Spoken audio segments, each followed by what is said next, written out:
Going to be a motion for a directed verdict. Now, the defense will be putting on the judge's already allotted time that we're expecting on Wednesday to be getting this Rule 29. They're not going to get it. So that Rule 29 is coming from this idea that Bana, which is what's Bria? No, something Bungalong, like that chick who claimed that she was hung over the balcony. She gave the wrong date. She basically showed injuries from that date that they now believe, and pretty much even the judge admitted, like, hey, either she made a mistake, or this didn't happen, and it's a lie. And basically, Diddy's team has taken that to be, not only did she lie, she perjured herself, and because the jury heard that lie, their mind is forever tainted. Their mind is thinking that Diddy is hanging people over the balcony, and that they could never give a fair verdict. So at least when it comes to the verdict, or partially the verdict, where they have to rule about Diddy either kidnapping or some of the things that are associated with that act, the judge shouldn't allow the jury to make a decision. He should direct them to come back with a not guilty verdict for those particular associated acts with that one lie she told. Now, what would that matter? That would probably matter with the RICO, right? So that wasn't proof of sex trafficking. That was proof of racketeering. And because there's sex trafficking, remember, there's 5 charges. One's RICO. The other 4 deals with the other 2 victims, and it's sex trafficking and prostitution. So 2 sex trafficking, 2 prostitutions. This idea of dangling somebody over the balcony has nothing to do with sex trafficking or prostitution. It has to do with the racketeering, the enterprise. And by the way, that's what Diddy's facing the most years for. If he gets convicted of that, we could assume that he's going to get 20, right? So the defense wants to pull, a rabbit out of the hat by saying, they fucked up that case in racketeering. They had people tell stories of violence and things that happened that never happened. So you have direct the jury to do a non-guilty verdict, even though it's going to be a very interesting discussion, because the way how racketeering works, it's not just one thing, right? And you could be innocent of one thing, but with Diddy, they accuse him of 7 predicate acts, right? Kidnapping, arson, sex trafficking. It's all within RICO. So even if, they want to say some of those things weren't real, the AUSA is going to say, you can't tell him to say not guilty for the entire charge. And of course, Diddy's team is going to be like, of course you have to tell him not guilty for the entire charge. She lied. She made Diddy seem way more violent and capable of some type of violence, which is dangling somebody off the balcony, which if someone is in the jury, they might be able to reasonably assume, well, if he would dangle somebody over the balcony, maybe he would blow up somebody's house. Maybe he would try to shoot somebody. Maybe he would do this and third, or yeah. So they're going to have that argument. I don't think it is going to be successful, but at least it's going to raise enough questions that if this goes to appeal, which if Diddy gets convicted, obviously he's going to go to appeal, they could at least bring that back up to say, yo, my man got convicted when it was understood, and the judge and the prosecutor basically assumed that, or not assumed, but he admitted on the record that what this person said was false. Now, did they intend to be false, or did they make a mistake? That's something else. So that's going to happen eventually, that argument. Motion, a directed verdict would mean that the defense is going to say, before we start our case, we'd like the judge to come in and decide that one or more of these charges, that he's going to direct a verdict on acquittal. Wait, what's going on with the chat? Somebody said that, wait, what? Are we having streaming issues? If we're having streaming issues on YouTube, usually that just means refresh. Just refresh it. Okay? Yeah, if you're having any streaming issues on YouTube, just refresh. Okay? Apologize. In favor of the defendant, saying that no reasonable jury could possibly convict based on the evidence that was presented. Now, when you're defense counsel, you bring that motion, you do not expect to win it. Everyone expects that the judge is going to deny the motion, but it's a necessary step so as not to commit malpractice because at some point later on it becomes an appealable matter. If something gets knocked out, it's just a lot of bases to try, and there's only upside in bringing a motion under Rule 29, and there's no downside. So the judge has anticipated that. There's a lot of time for that, which is supposed to be on Wednesday. Excuse me, that should be tomorrow. That should be tomorrow. And then after you finish that tomorrow, then we're going to have on Wednesday, we'll have the defense case. And then on Thursday, we're supposed to be going right into closing arguments, which are supposed to be 4 hours apiece. 4 hours apiece. I think that makes sense. 4 hours for closing statements, a huge case. I think we've seen a lot here that both could sink their teeth in, no pun intended, to be like, yo, as y'all have seen, this case is bullshit. You have two women who have buyer's remorse, who basically, I've showed y'all on multiple exhibits and multiple text messages, their own admission. They wanted to do these things. They leveraged using sexual acts to try to get and curry the favor of Diddy. They were enjoying all the benefits of it. They were allowed to leave. They were told to leave if they felt uncomfortable. Diddy even said to Jane Doe specifically, you should go do other shit. They refused to leave. They liked the bag. They liked the shit that was going on. Cassie was like, I'm going to do freak offs with you because I don't want you to do it with anyone else. At that point, what could Diddy do? So that's going to be their it's going to take 4 hours, but they're going to hammer that home. Prosecutor's going to hammer their shit home. I would love to hear what the prosecutor's like. I can't wait to read the transcript for that, because I'm going to be honest with you. I'm not saying Diddy, right now I see Diddy getting convicted of the prostitution charges, 5 years. Like I see him getting 5 years, 5 to 10. Okay.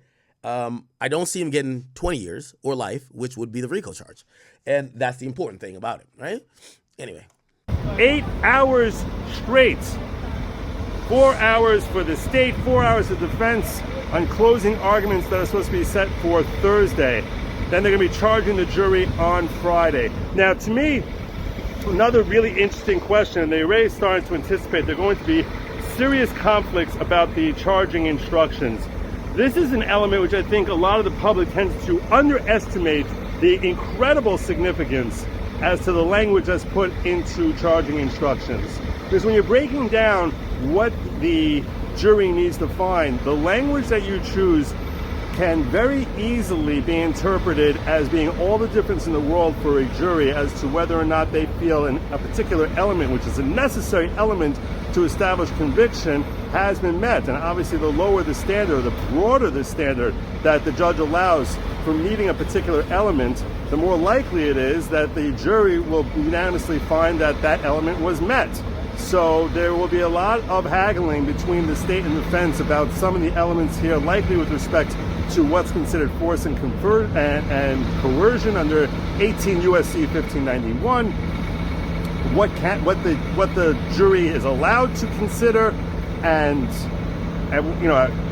there's a number of different elements here, which I'll try to break down for you further, which we can anticipate they're going to be hotly contested, and a decision by the judge on one way or the other can have a serious impact as the outcome of this case, which I'll tell you right now, I think a lot of these charges can go either way. That's where we're at right now. Tomorrow, as I said, tomorrow is when I'm expecting. Okay, so, we're pretty much fast forward into today. They put it on a government witness. They were supposed to read quickly into exhibits, which is supposed to be today for Diddy. And here we go. It look like they're doing it. Let's go into what's happening today. So this is today in the trial. Let's go to the beginning, right? Okay. All right. This is before the jury comes in. Gustavo says, as we submitted overnight, we think this is relevant. Cassie's sex messages to Mr. Combs about what she wanted to do. Johnson says there were acts with Mr. Combs. These are acts with Mr. Combs in his office. They're simply just not relevant. The U.S. objection is sustained. Okay, so they're basically saying that, yeah, we're not saying every sex with Diddy Cassie wasn't down with. Cassie wasn't down with the hotel nights, the freak-offs, which happen in usually hotels under pseudonyms. where there were masquerade, baby oil, and sex workers. So if she came to the bad boy office and sucked his dick, like, while he's at work, no, she probably was down with that. Like, she's not saying she ain't down with that. She wasn't down with sex workers back to back to back piping her out. And then, cool. So the objection was sustained, and then the judge says here, Mr. Combs is inquiring into what Ms. Ventura was doing, and she replied, I'm trying to be your little freak. AUSA says, well, Ms. Ventura is asking Mr. Combs for an explicit photo of himself, so it's about her boyfriend, okay? So they're overruling the objection with that. So if you don't not understand what's going on, the AUSA is trying to say, we don't want things in this case that makes it look like they're having some consensual shit. Because what we're bringing up is not the consensual shit. Yeah, we're down with saying that not every single time they had sex, she was not with it. We're saying the freak off she was not with, right? So anything that they're kind of flirting or something that didn't happen in the hotels, the prosecutor say, no, that's not admissible because that's not part of our case. We don't care about that, right? Stavio says Ms. Ventura writes that she bought baby oil because she just couldn't stop herself. She was buying baby oil on her own. AUSA Johnson says, we don't dispute she wanted to have sex with her boyfriend. Judge says the baby oil purchase seems like it's for a freak off. Okay? So, yeah, they're arguing about what could be, mentioned or considered. Estavio says, they said Mr. Combs drugged people to make them do freak offs, but here he's canceling a freak off because she's feeling sick. Johnson says there's no evidence the freak off was canceled. She wanted to have sex with her boyfriend. The judge says, all right, hold on, let's hold off. AOC Johnson says in this one, Combs asked her if she could do a freak off without taking drugs. She says yes. It's being offered for the truth. It's hearsay. The judge says, I overrule the objection. Johnson says here, she says, I want my bank account to be right. Oh, damn. Cassie looked like Cassie was almost damn near saying, yeah, I'm doing these things, but I need to be rich off of this shit, right? Which kind of goes into the idea of work, right? Stavio says, this is Ms. Ventura demanding money. It's a command of sorts, not hearsay. Judge says, how is this relevant? It goes into her financial motive. Judge says, her financial motive in 2017? He says, I sustained the objection to 1135 on hearsay and 403 grounds, okay? Johnson says, here's the last one. It's 1417. It's about Ms. Ventura decorating a hotel room and getting flowers on Valentine's Day. Stavio says, this is sex trafficking freak off as alleged by the government. This show, Miss Ventura set it up as a surprise to Combs. Judge said this is hearsay. I'm sustaining the objection, but the defense can use her being presented with the layout of the room, the flowers, and the photo could come in with the messages. Yeah. They bring the jury in, okay? And they ask for a restroom break for seemingly Diddy. They come back. They say, Your Honor, our arguments took so long that the jurors' devices turned themselves off. Judge says, they are high tech. All rise. Garrigo says, good morning. Pull up 1406 from December 2021.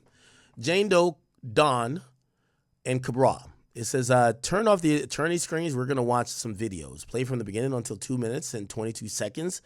Public and press have no idea what's being shown. And it says one juror complains that their device has low battery. It says, what does she say here? And then the agent says, remember their agent is still on the stand. So she writes, that was so fucking sexy. Garrigo says, then she writes, I'm wet thinking about it with the heart eye emojis. Now, Paul in the chat, right? But your chart doesn't say or list Cabral's message with Jane. Let's see this other exhibit. So now it's December 2021. And she reaches out to Cabral to say Happy New Year and writes, let me know if you want to come tonight. What does Cabral say? Cericello says, he says, I'm cooking for the family, but tomorrow, sure.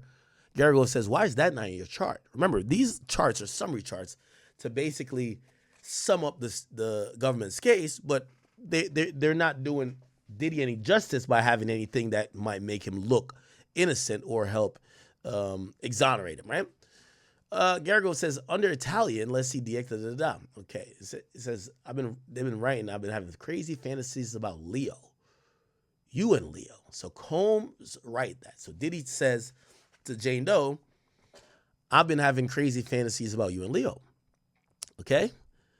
Sorello says, he writes, Adderall is the greatest. Garrigo says she writes to him, with a drool face emoji. Then in 1406, which is July 2022, so you only review what the government gave you, right? It says yes. It said Combs tells Paul to come over, right?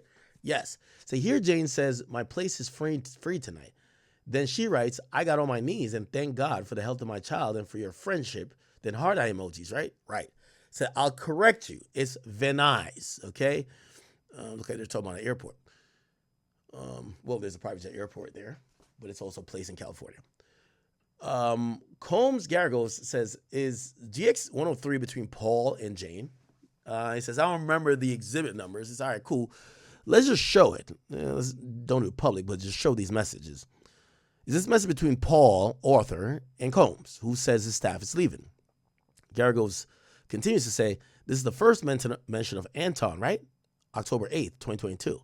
So yes, he shows up. And these photos, E285, do you see a bracelet she's wearing? It says, I do. Garagos says, Jane writes, can you come to Turks?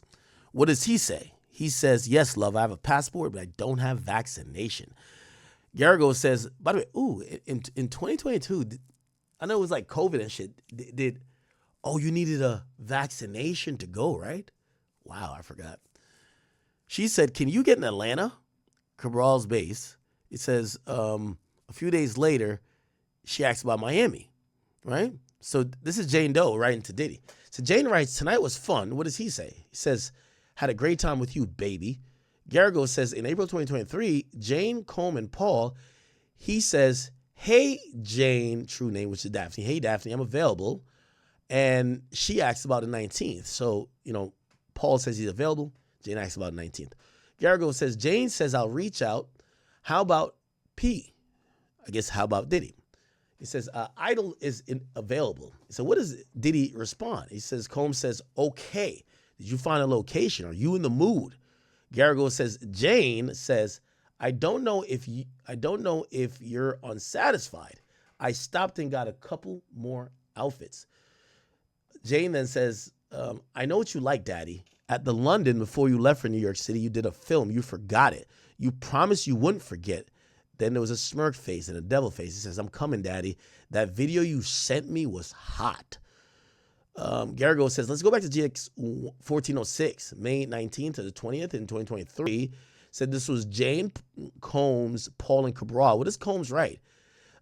He writes, is the chef still there? She says, no, LOL. Garagos says, pull up the text message of the personal assistants.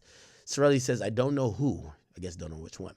It says, Miss Karam writes, for the hotel, they want fruits, outfits, shorts for him, size large, fruits and juices. She writes, are you hydrated? I'll be at the one hotel, residential side. Says, hey, hon, I had a great time. Do you see that? Agent says, yes, I do. Garagos says, here Jane writes to Mr. Combs, I love you. I can't wait to see you with heart eye emojis. But now she writes, let's be positive. Remember how we turned around 1 star, right? He says, right. Garagos says, he says, you got a chef. Jane says, no. Jane then says, I was trying for my chefy poo. Garagos says, Jane writes, are you up to coming to LA? How much would it be to compensate for a missing chef gig? He responds, sorry, love, I could have did it with enough heads up. Garagos says, Mr. Combs writes, hurry up, she's at a hotel. She is horny as hell, need help, LOL. Paul responds, LOL, right? So Diddy hits up this sex worker and says, she's at the hotel, she's horny, and I need help. So he's admitting he needs help to, satisfy her, Okay.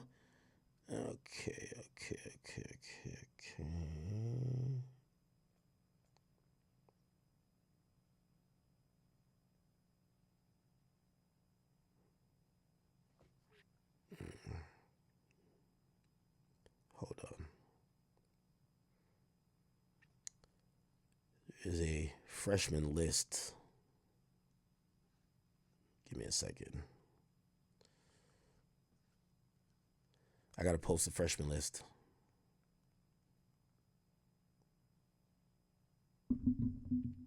Okay. All good.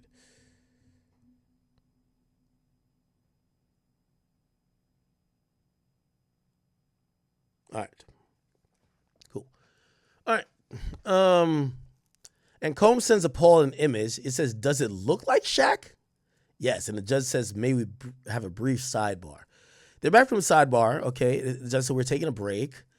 They said this cross is going longer than was projected yesterday. Will they go into defense case today? Why are the public exhibit screens left off? Okay, they're back. This is 11:56, right?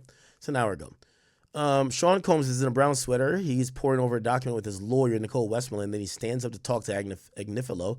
Said, "All rise." Garrigo says, "You're back to 1406. Mr. Combs writes to Paul, "Security notes let you in the back, right?" Garrigo says, Combs says, "Just say P, not Paul." Jane writes, "Just to tell you I love you, listen to your music and make in love with you." Parte, rose, whatever we were saying, back to 1406. He writes, "Movie night was off the chain." She says, "So we try something new tonight?" He says, "Call Italian." She says, "One hotel roof, good for drinks and light bites." Smiley face, kiss face, right? She says, the agent says, "Right." He says, "Baby, I'm stressed out." Garrigo says, she says, "I'm back to mommy mode." Okay, so now September 19th, 2023. So that's correspondence to many chats we looked at yesterday. So pull up 1407, not by one. Go to page 48. We want to highlight a few that I don't think we were that were in the chart. DX 3187, Combs right, headed to ATL. By the way, if you're confused by what's going on here, they're just trying to show the summary witness is not being fair. The summary witness by the government is only putting in things to summarize the case that makes Diddy look bad. And they're not being fair. And, obviously the government's making their case. They're not going to make the case that you're innocent. They're saying that we're going to enter in and confirm some exhibits that make Diddy look way more innocent, right? So cool. So Combs right, "I can't even look at it. It will drive me crazy." Jane writes, "Muy caliente," with a sweating face. Said the shit was different, all of it. That was September 24th, right? It says, "Yes, this was a message saying we had a great daw, D-A-W. What's D-A-W? D-A-W. Jane writes, Daddy want to see mommy be bad tonight, right? Slide that dick in me at the restaurant. No water. Emojis, right?" Huh? This is Daphne talking to Diddy. The agent says, "Yes, that's what she says." Garrigo says, she then writes, "I'm going to blow your mind today. I can't wait to lick your nipples." So now we get to find out Diddy likes nipple play. He likes women putting semen on his nipples. He likes his nipples licked. Diddy likes to lick nipples. Or get his nipples licked, or he likes play with his nipples, right? Garrigo says, Jane sends more emojis that were drooling. She writes, "It's sexy here in the hotel. You need to run to the freak store. Let's skip ahead to 55.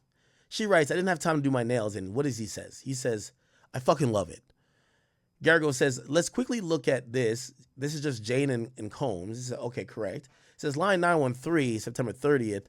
Jane writes, "I love you, baby. Have a great show. I won't repeat here. There are no location entries until February 8th. Let's keep it going.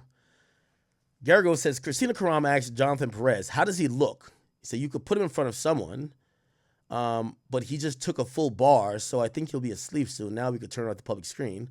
So they're talking about the drug use that Diddy has taken.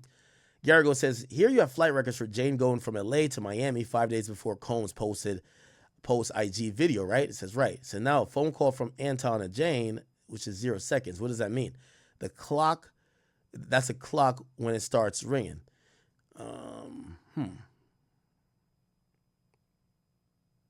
Okay.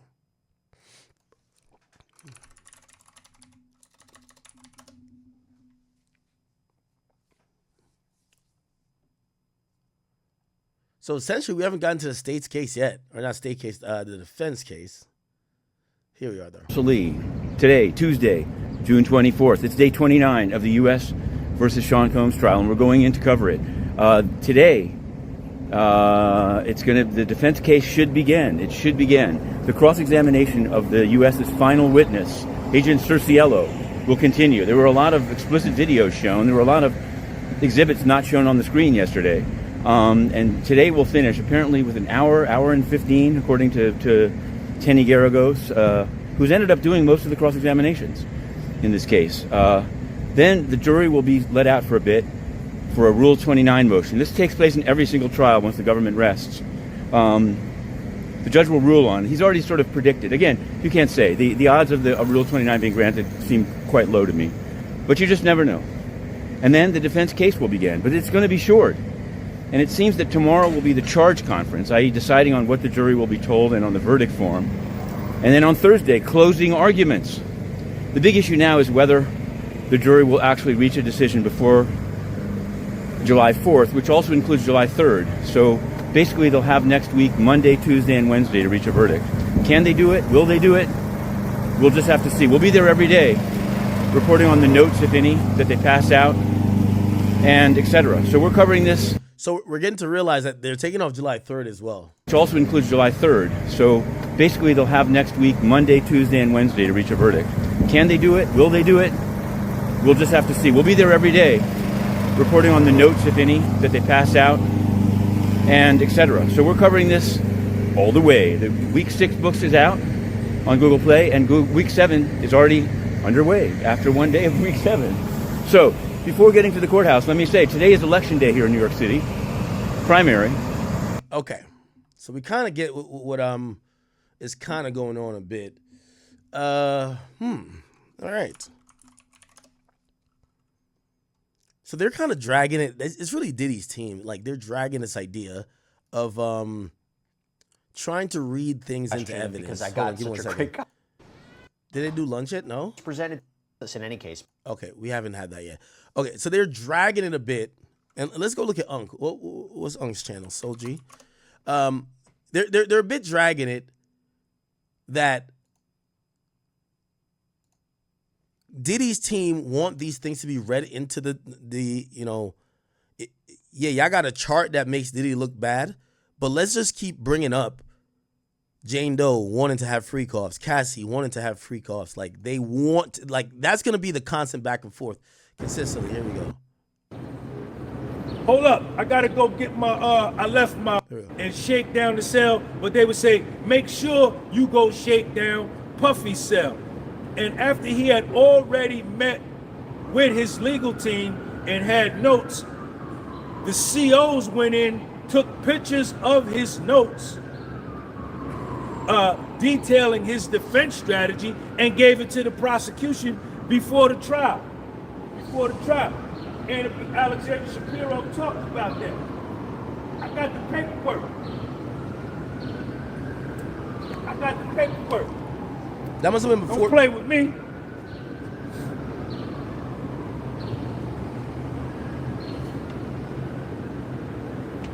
Alexander Shapiro. Yeah, we kind of heard about that before. Man that helped you. Period. If it was me, I would have brought, as a defense witness, Young Miami. Nah, you can't. Yo, chat, I agree with this. I agree with Diddy's not bringing no one to the stand. I agree with it.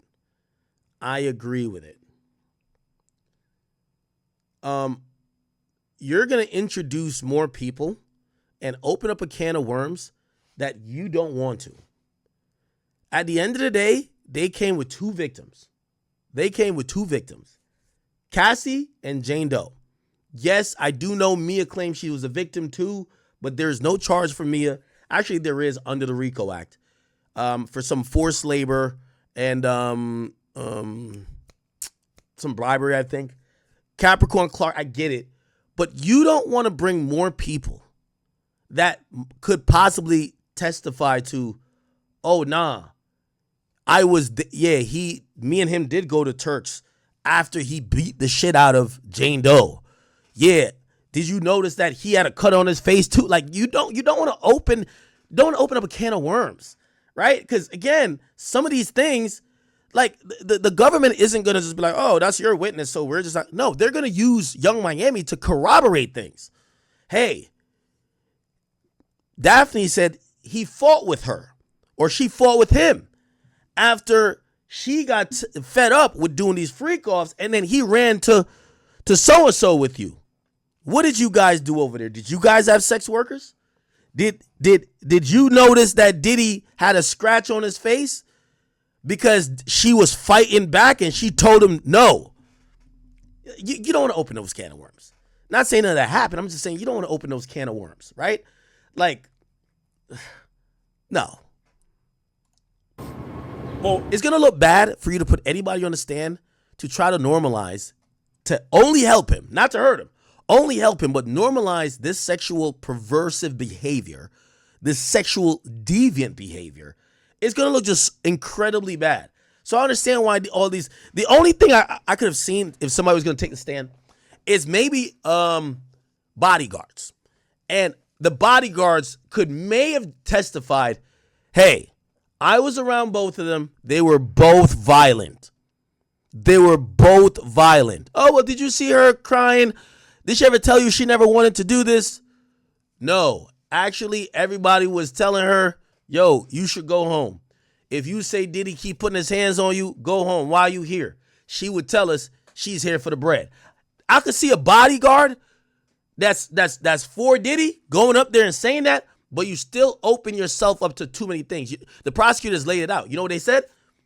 Yo, what did you tell D-Rock? What was D-Rock trying to do here? Why was he hitting you up after the lawsuit? Why did he say he want to drop something off to you? You don't want D-Rock on the fucking stand having to answer to those questions, right? Because after a while, it's going to look like he's just up there completely lying, or his statement is just not going to help Diddy. Some of Puffy's other honeys, and I would have put them honeys on the stand for them to say, yo, he ain't never treat me like that. I don't know what they talking about. I don't know what Cassie the Rat is talking about. I don't know what Jane Doe the Rat is talking about. I would have brought definitely some of the other women that I was dealing with. No, you definitely don't do that. You definitely don't do that. I'm telling you, the reason why you don't do that, chat, is going to be, you got to remember, whether these women are thinking they're for Diddy or not, what the prosecutor is going to say is, hey, have you done these type of things with Diddy? And maybe they'll say no, which is like you're irrelevant at that point. But if you've been like, oh no, like, first of all, what woman wants to get up there and admit that she's having sex with multiple other dudes for Diddy and then claim, oh no, I do it because I like it? Like, no woman wants to do that, right? It's embarrassing. But okay, imagine somebody does. The prosecutor doesn't need them to turn against Diddy. They could still use them against Diddy. Hey, when did you start doing these freak offs with Diddy? Hey, is it true that you were behind on your bills for this amount of time? Is it true? What was your job at this point? Is it fair to say that Diddy was the only person that was financing you and you relied upon him for your bills, your rent, and such forth? Do you get what I'm saying? There is a way that even if these people think they're helping Diddy, the prosecution could actually paint them out as, oh, these are also other people who are stuck in the cycle of abuse, who don't realize it's abuse yet, but they're admitting the same things. Hey, these type of behavior started when I needed him for money. Hey, has he ever given you something and taken it back? Has he ever told you that you have to do this for this to happen? Did you ever feel like you could leave? Right? And maybe they answer some of those questions right, but you could ask them in an interesting way where it looks like they're a victim as well, even if they're for Diddy. You don't want to put nobody else. Again, unfortunately, this type of freaky behavior, there's no way to normalize it. There's no way to normalize it. And the more you keep throwing it in the face of the verdicts, it's not going to normalize it. They're just going to be like, oh, maybe you're like Cassie in 2014. If they want to believe that's how Cassie was, right? Like, oh, there was 10 years that Cassie thought this was normal. So if Diddy brings someone else like, hey, she's been having freak offs and she ain't saying nothing, they're going to just hit her with the same psychotherapist shit. Put them on the stand. I would have brought another psychiatrist to rebut everything that Dr. Dawn Hughes said. I agree with that one. I do agree with that one. And not only do I agree with that one, the idea of not bringing any witnesses. Now, granted, it's witnesses. We don't know if it's expert witnesses. Like, for example, remember we heard at the beginning of the trial that Diddy was going to go with this defense that says, you know, it wasn't insanity, but it was insanity adjacent. Basically saying, we're going to go off the idea that Diddy was a drug addict that was, yes, he was completely under the influence of drugs for years. He didn't sex traffic. But if we see some of these violent outbursts where he's, you know, having super hot and cold moments, anger issues, he's maybe putting hands on somebody, not saying it's right, but he's not charged with that. But we could explain it with our own psychologist. He was under the influence, and it's kind of like he wasn't responsible for his own actions. So don't look at him like this monster, right? Don't look at him like a monster. But they're not bringing their own psychologist from what we know now. But they should have, because they submitted a whole motion to try to, you know, a pretrial motion for that to be considered as something that they could go along the route with. You know, but after I thought about it, right, and after being in the courtroom, in the overflow, every day on the 24th floor, I thought about what I heard. I thought about what I saw. Because what I heard and what I saw, the jury heard and the jury saw. And it's a hell of a strategy. It's a hell of a strategy and a psychological chess move to the jury to say, look, I'm sorry. It's okay. We ain't got to present nobody. We ain't got to present nobody because the prosecution, everybody that they put up, we destroyed them. Everybody that they put up had an immunity deal. Everybody that they put up was suing Puffy for millions of dollars. Everybody that they put up lied. Everybody that they put up met with the prosecutors 27 times, 24 times, 8 times, 11 times, 14 times. Everybody that they put up Rehearsed. gave you compelled testimony in an effort to further their own personal agenda with their own civil suits. Breonna Bogelin suing Puffy for $10 million. Dawn Richard suing Puffy for $6.5 million. Mia suing Puffy for $10 million. Jane Doe, who's a cooperator and a rat, she ain't sued him yet. She ain't sued him yet, but let him get convicted and her suit gonna come down. So I think it's a good strategy. I think it's a good strategy to say, hey man, we did our thing. We busted this girl perjuring herself on the stand in front of a judge who allowed it to go on. If I was the judge, and I don't know if I'm able to as a rule as a judge, but the minute that perjury came out, I would have admonished the witness and the prosecution and told them, based on the testimony, you have perjured yourself, and I am going to do an investigation into the evidence, and I will be pressing charges against you and holding you in contempt of court for this perjury, to let it be known on the record that me as a judge, to respect my name and to protect my reputation as a judge, because Judge Submarini's reputation right now is that he's soft. He's soft. You could go in his courtroom, you could lie. You could go in his courtroom, you could misrepresent facts. You could go in his courtroom and commit perjury. You could go in his courtroom and leak evidence, and he ain't gonna do nothing because he weak. That's what his behavior, his performance has indicated to the world. A more senior judge would have been like, yo, you perjured yourself? Did you? Oh, you finna go to jail. Let me do an investigation. So that's how I feel. That's how I feel about it. That's how I feel about it. I'll disagree with him on that. I've been hearing really positive and strong things about Submaranian. I see in the title here, it says Submaranian only has 2 years experience, but I hear he's really fair, though. I hear he's really fair. Corpus and a right to due process in court. And, you know what I'm saying? That's what it was supposed to be. You know what I'm saying? What you want from me? What you want from me, man? I'm gonna go back up here.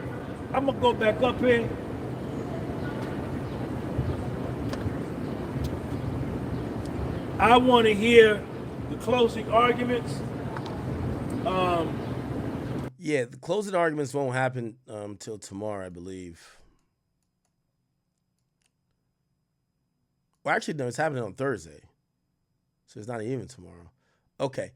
Let me... this is what I meant to watch. A juror was suddenly removed, explosive texts were revealed, and this morning in court, he said, I understand it's important, but this amount of scrutiny is not necessary. And I think it kind of had to do with just the letter that the defense had, just kind of accusing the prosecution of dismissing this particular juror, mainly based off race and just other accusations from the defense to the government. And so as far as what the judge said, he said the inconsistencies from this specific juror raised a lot of issues. And pretty much these inconsistencies were just about where this particular juror lived. So he was registered in Bronx County. He picked up the call to serve on this jury from Bronx County. However, there was this statement that was made to a jury staff member, just kind of out of jest from this particular juror, where he had mentioned something along the lines of, the traffic from New Jersey is crazy, or, I just had to travel all the way down from New Jersey, which kind of signaled to other staffers, okay, what's going on here, given that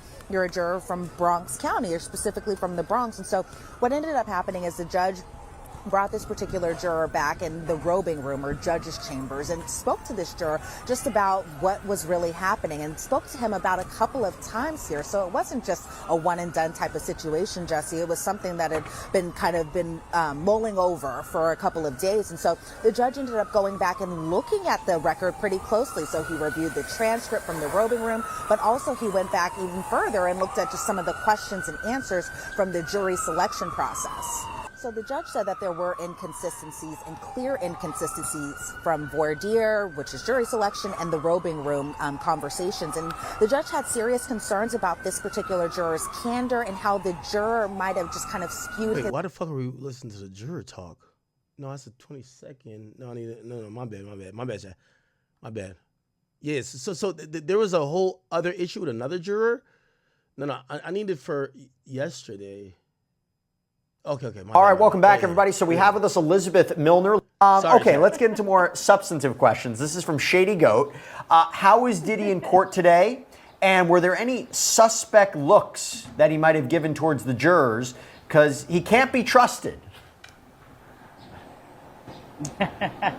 Well, definitely as far as Diddy's demeanor goes today, he was doing kind of what he's usually been doing, jotting notes down, talking to his attorneys, all of that stuff. There are a couple moments, especially when the sexually explicit videos were played specifically to the jury. Obviously, we weren't able to see those. They were under seal. And so I was seeing him kind of peek over at their direction because they played those explicit videos for a long amount of time. I think longer than whenever the summary witness was talking about the Cassie summary exhibits, was playing for that amount of time. But for these specific videos, I did see him kind of peeking over here and there, especially because of the duration and how long they were playing. Plus, it was super quiet inside that courtroom when they were playing those videos. Literally, you could hear a pen drop. It was just that quiet. But again, these were only shown to the jury. But as far as what I could see of Diddy's demeanor today, still the same old. It doesn't seem that he feels maybe nervous or anxious. But again, we're never inside his mind, so we don't know 100% for sure what he's thinking at all times.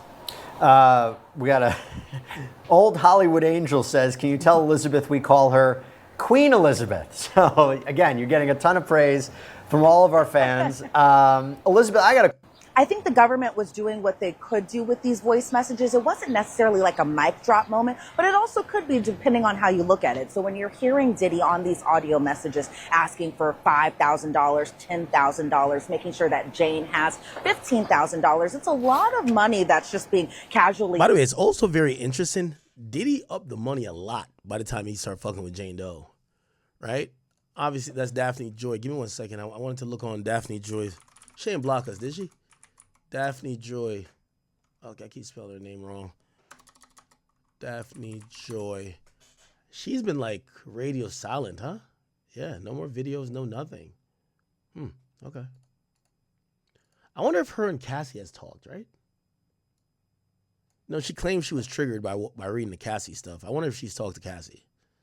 Talked about during these audio messages, and even when you kind of hear his demeanor on these audio notes, because, you know, obviously we who have been covering this case, we know what Diddy sounds like, we know his voice, we hear him inside the courtroom sometimes when the jury is not present. However, for most jurors, I would expect that most of them don't really recognize his voice, and maybe I would expect that maybe they don't match it to the person sometimes, especially because as you're hearing it, he's asking for large sums of money. He's asking for medication. He's asking to make sure that he has as much baby oil as he can, because he was like, why am I out here searching for baby oil? Just make sure I have this baby oil here. I shouldn't be doing this. But he was saying it in kind of a joking manner too, that you really can't tell if he was being kind of serious or if he was being playful and joking. You never just know what they're thinking. But as far as just what the government was doing by playing these particular voice messages, of course, you're hearing about the money being exchanged. You're hearing about, or I shouldn't say exchanged, but about the money being obtained or given to Diddy in some form or fashion. You hear about him asking Christina Quorum, for example,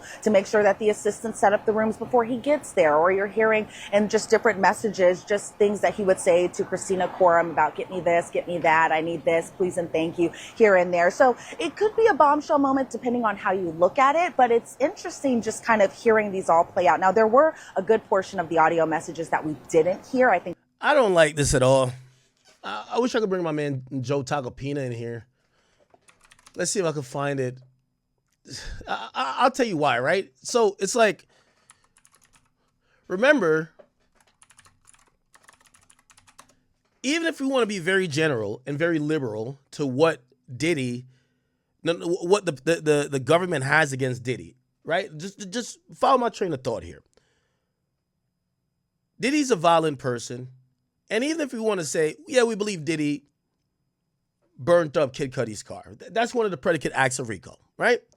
Let's say we want to believe that Diddy was trying to bribe these people when Diddy was calling a lot after the lawsuit and it was someone that was going to be on a grand jury. That would be technically bribing. Let's say we believe that too, right? By the way, it's still things that I think Diddy's lawyers put up good defenses on both of those, right? Like, how do you know he blew up the car? Like, you know what I mean? Like, how you know, right? But whatever, let's say we believe those. Remember, you need 2 predicate acts to get him on the RICO. And I told you, if he gets caught on the RICO, he's done. He's going for 20, right? Here becomes the biggest problem. It's this idea of what the core essential purpose of a RICO is. Conspiracy. So I've said this before, but RICO falls under what conspiracy is. What conspiracy is defined in federal and local statutes is that there is an agreement, an understanding that we're committing a crime. And it doesn't mean that everyone, quote unquote, did the crime. Let's say it's a shooting. But people knew that basically whatever you're doing is to help facilitate the crime, maybe cover up the crime, maybe it could be a bunch of different things, but you're aware of the crime. You're aware. Right? You can't be in a conspiracy to commit murder if you had no idea that there's a murder. Right? Now, you could be an accessory, and even that comes with some type of understanding and knowledge, right? So it comes back to this. Even if we want to give it to the government, like, you know what? Y'all got the RICO. Y'all proved 2 of these predicate acts, you know. Let's say we believe the sex trafficking. Say, all right, you prove sex trafficking, you prove arson, you prove bribery, you prove kidnapping, right? They only need 2, whatever. Pick your favorite 2. Not really, but you get what I mean. Just pick 2. The idea comes in, who are these other people that are in this enterprise? Which that's another thing, the enterprise. You need something what's called the enterprise because, again, there's basic conspiracy that doesn't require an enterprise, okay? But when you go to RICO, RICO is racketeering, influence, corrupt organizations. So you need these entities, or could be a shell company that's operating like it's legit, but it's doing illegal stuff or facilitating illegal stuff. So this idea we have to believe is that Bad Boy is the corrupt organization and they're facilitating Diddy doing these crimes. Now, this is where again, I'm looking at it from my perspective. Maybe jury will look at it differently. I just keep asking the same question. If nobody is saying that they felt they were a part of this. Now, granted, I think the government's case is going to be Christina Karam was a part of it. But then I think the good question is like, well, if she's a part of it, why isn't she charged? And why isn't she on the stand either snitching on him or she's not sitting right next to him in cuffs? So who are these people that were, because all the assistants claim they weren't really a part of it. They're like, yeah, we would get him money, but we didn't really know what it's for. If you can't be a part of this RICO as like a co-conspirator or part of this conspiracy if you don't have no fucking clue that that's what you're doing. These people are assistants that they work for every celebrity. Or not they, but assistants help every celebrity. And they do things that maybe those celebrities will do a crime with it, right? Yo, you just give me a kitchen knife. You take the kitchen knife, stab somebody. The assistant doesn't fucking know about that. You get what I'm saying? So it's like, that's becoming like, that's like the hard thing about, I'm trying to see it here, which by the way, I love watching Taco Pina on,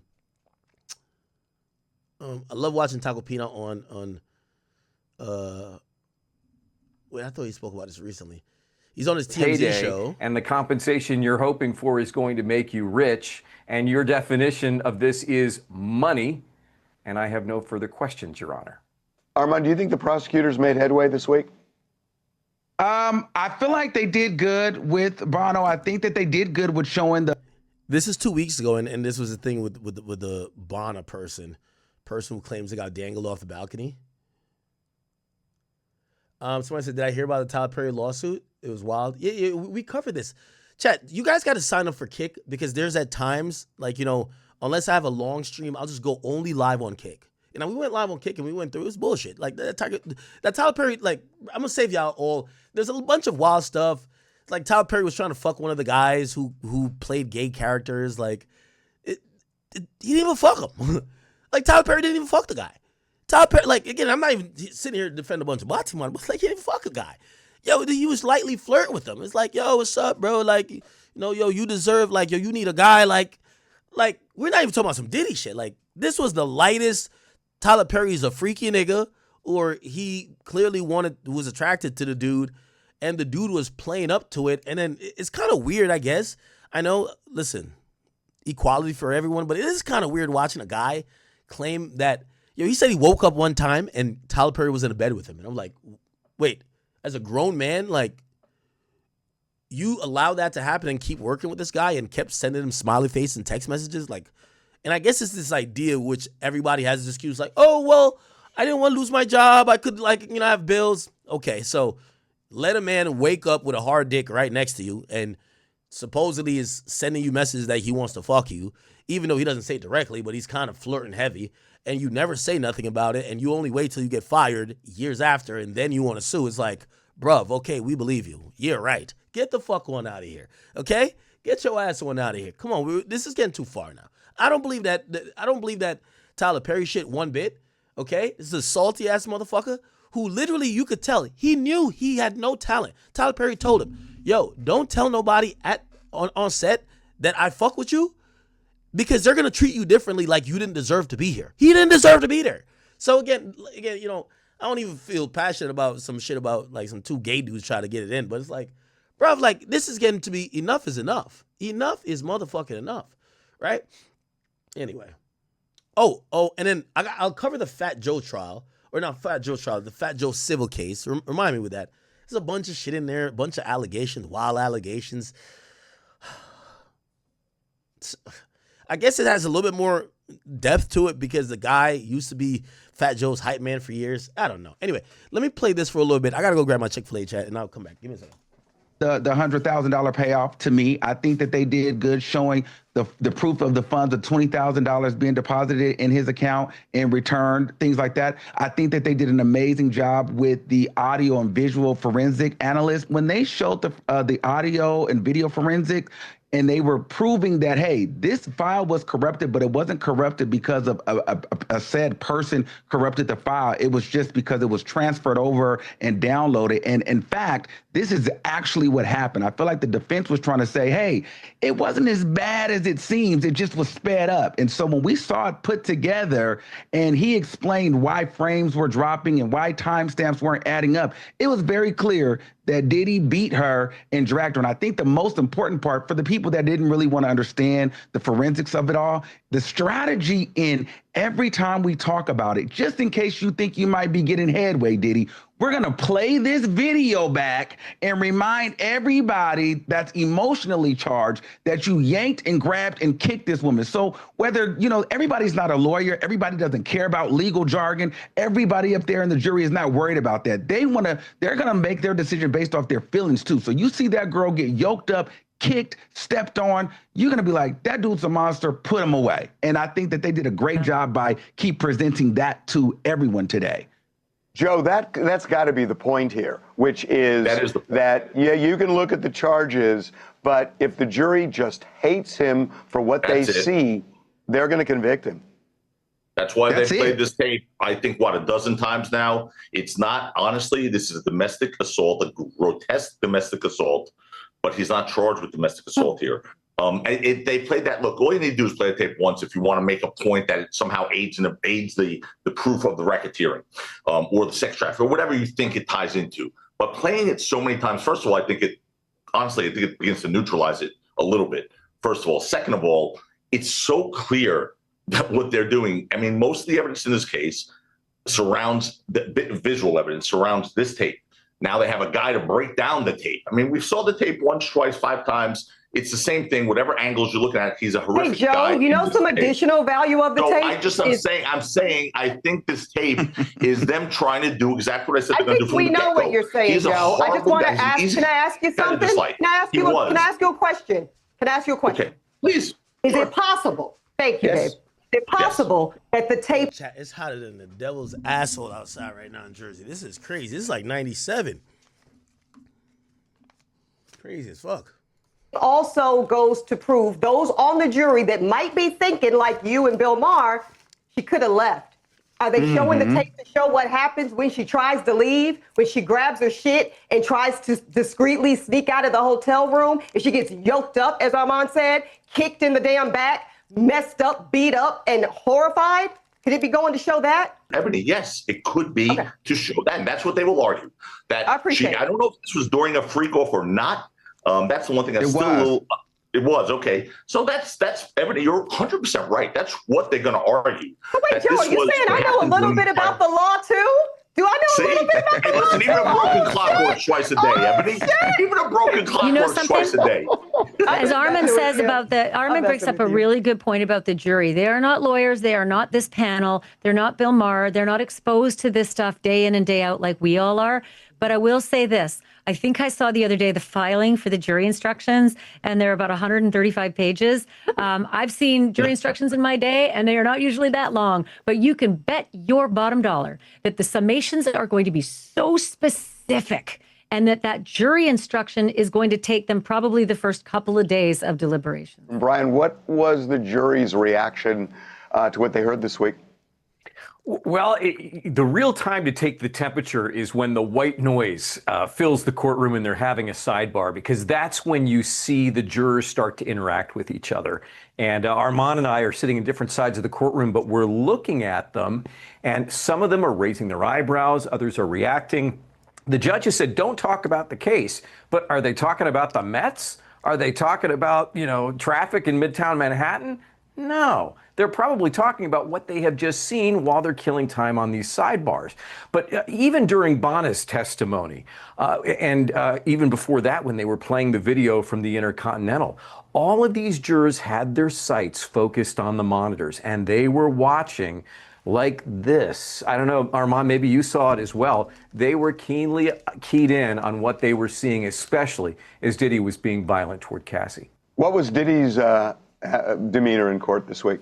This week, to me, he seemed a little bit more chipper. Like, he seemed like, all right, I feel like I'm making headway, especially coming off of the heels of Mia, which, by the way, I think was probably one of the worst testimonies for the prosecution. But I think he seemed a little bit more confident. He seems, when he walks in the courtroom, he's smiling, he's speaking to the people now, he's doing hard hands at everybody. So, and then to me, there's also moments where I feel like he's seen this so many times, he knows what people are going to say. So he's a little numb to the testimonies. Now, when it gets too crazy, he does a little shake here and there, but for the most part, I think he kind of tunes it out a little bit. But guys, also, wasn't he, I get the impression just reading up on every motion, and I say physical motion, not legal motion.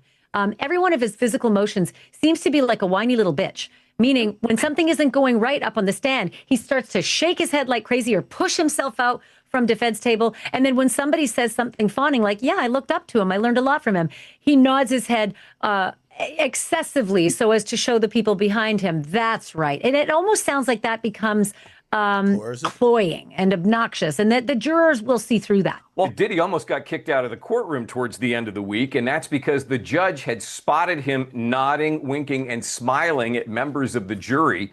The judge told Mark Agnifilo for his client to cut it out, or there would be serious repercussions, including possibly having Diddy removed. Meantime, we're all talking about Jane and her appearance on the witness stand. It was very clear that she fell in love very quickly with Diddy, that he swept her off of her feet, was paying for her life on both coasts of the United States, flying her all over down to the islands for exotic vacations, that she initially found the hotel nights or rendezvous with these escorts to be taboo, that was enjoyable. But that quickly deteriorated, and she was done with it. In fact, she not only told Diddy verbally, but she sent him letters and texts to that effect that she did not want to be having sex with other men. A few months ago, I spoke with Mark Agnifilo, Diddy's lead lawyer, about the possibility of Diddy taking the stand. Here's what he said. It's really interesting. I don't know that I could keep him off the stand. I think he is very eager to tell his story. This nigga, I don't know what this guy was doing. He just fucked up the whole pre-trial part of the case. Of course, Diddy's not taking a stand. And I think he will tell every part of his story, including unless he was trying to throw. I think he was trying to throw off the prosecutor. What you see on the video. So I expect it's going to be explained by the both of us. Joe, I think Mark Agnifilo is a great lawyer. I think that's crazy talk. I do not see any version of Diddy being cross-examined where it helps the defense. 0% chance he takes a stand. That cross-examination, we'll be here till Christmas with this trial, with the cross-examination, because he'd have to answer questions about all of his conduct, the car bombing stuff, the Kid Cudi thing, the dangling off a balcony, the drugs, the this, the that, the cut in the head, the cut in the back, the bruising. The hallway video will take 2 days alone just to cross him on. There is no scenario, and I listen, I'm not there, okay? But if I were there, I'd lock his hands down because you can't put him up. You just can't put him up. There's too many questions he'd have to answer. He's not going to come out looking well. And Joe, and this is also, a reasonable doubt. Hold on. This is a reasonable doubt case, right? You have a situation where, look, they're telling the story now on the stand. They've said things that are inconsistent in the past. Some of their conduct is not consistent with their on-trial testimony. You know, a reasonable doubt is not just he probably committed the crime. It's not I think he committed the crime. It's not I'm almost certain he committed the crime, Harvey. It's I have no reason to doubt he committed the crime. That's a very high standard, and you have to deliver a reasonable doubt summation like I did in the Rocky case, real strong here. But putting him up on the stand takes away from all the deficiencies in the prosecution's case, takes away from all the inconsistent statements you caught all the witnesses in. All of that goes by the wayside. It all comes down to, was Diddy lying about anything or not? Because if the jury finds out that the defendant lied, Game, that was set, very and sly match. of you to Over. say that. I have no reason to doubt. That is not what reasonable doubt is. It's a reasonable doubt, meaning you can jump a chasm. You just can't jump a very big chasm. But I'm going to say this about in the charge. It's reasonable doubt. So if you have a doubt based but on a you reason, said I have you must no acquit. reason to doubt. That's different. Right, that's called a no reasonable reason doubt. If you wrong, I've done this 120 times now. I rock with my dude over here. In jury trials, if you have a doubt based on a reason, right? You can't have. These like TV lawyers. I don't know why they argue with the nigga who just got ASAP Rocky, you know what I mean, free. When ASAP literally had the gun, you know what I mean, busting at that nigga, right? A doubt that's not based on a reason, obviously, Ashley. But if you have a doubt based on a reason, that's called a reasonable doubt. And you must reasonable acquit. doubt, You must not acquit. no reason to doubt. It's different. But let me say this about Diddy taking the stand. The other reason he can't possibly take the stand, and I think, Joe, you've had clients like this. I've seen people like this. I think we've all come into contact with people like this.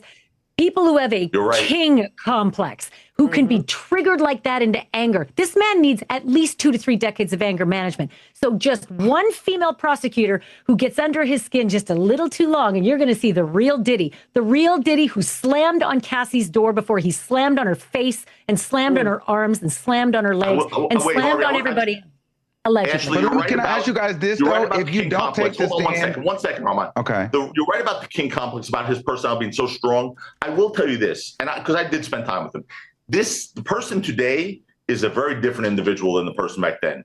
Back then, and I think this is going to be a big part of the defense case, he was so jerked up on every drug possible. He was always out of his mind. He's a little bit of a different human being today. I will tell you that. And it doesn't clear up or it doesn't forgive what he did. I'm not trying to say that.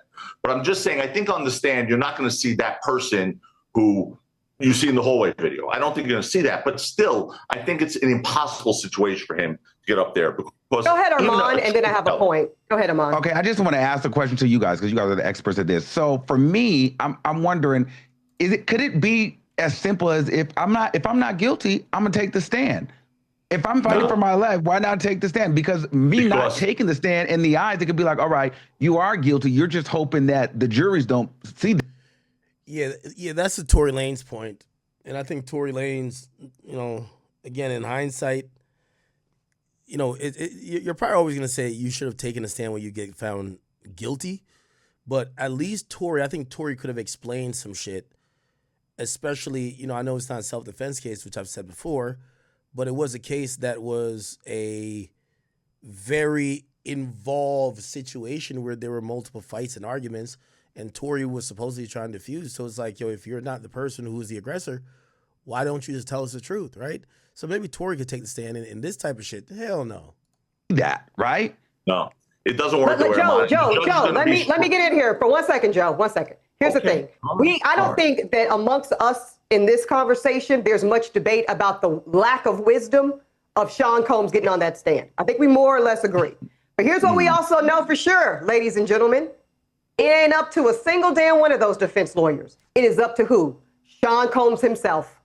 And I think Ashley makes a fantastic point when she brings up the king complex. Not only is he a trigger hair away from exploding on the stand, I think to Armand's point, I could see him, even in a more sober mind, Joe, feeling I'm 55 years old and a billionaire because I'm a great storyteller. I've been able to tell my people as Black community members, I've been able to tell a global society that I am a connoisseur of all things wonderful, luxurious, and fabulous. And if I could sell and build $1 billion brand on narrative, let me take my ass on that stand and tell my story, tell the story of my life. And I think that could be the ideology of Sean Combs. It brings me back to O.J. Simpson.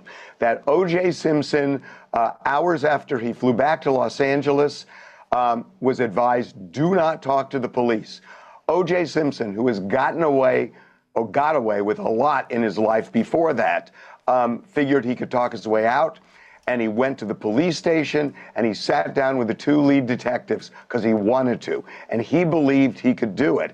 And I think Diddy is cut from the same cloth. I really do, You're going to have guys. 7 lawyers, though, Harvey. 7 lawyers are going to be looking at him saying, you are going to kill yourself. You're crazy. It's a suicide mission. You're in good shape. I hope he doesn't. Right now, but the arrogance is going to get him on that stand.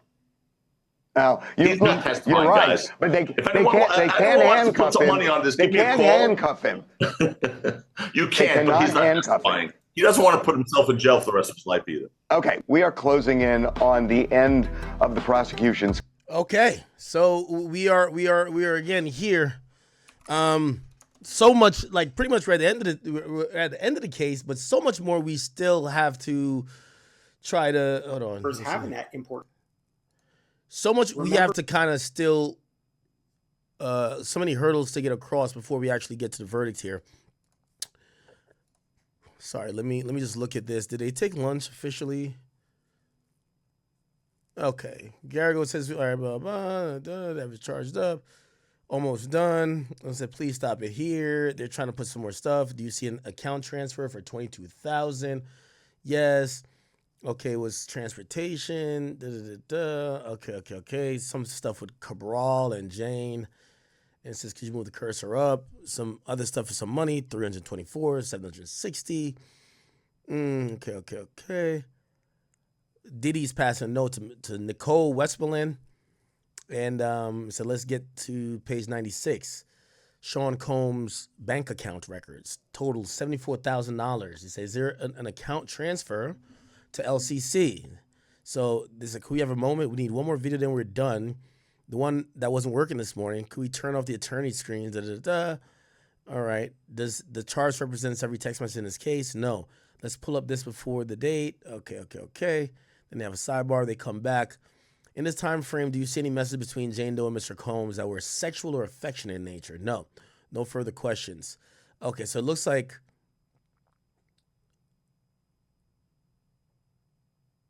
give me a second.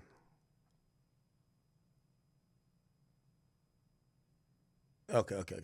So it looks like Garagos had rested on the cross, and then AOC comes back and they just kind of hammer home the point by saying, yo, all the messages you reviewed, agent, did you see anything that were sexual and affectionate in nature? No. No further questions. The juror leaves. Comey says, we have essentially rested. We only may want to move for a few corrections. Ignifilo says, are you ready to move? Shapiro says, we want to move under Rule 29, which I think, we could, we know what that is at this point. It's a directed verdict.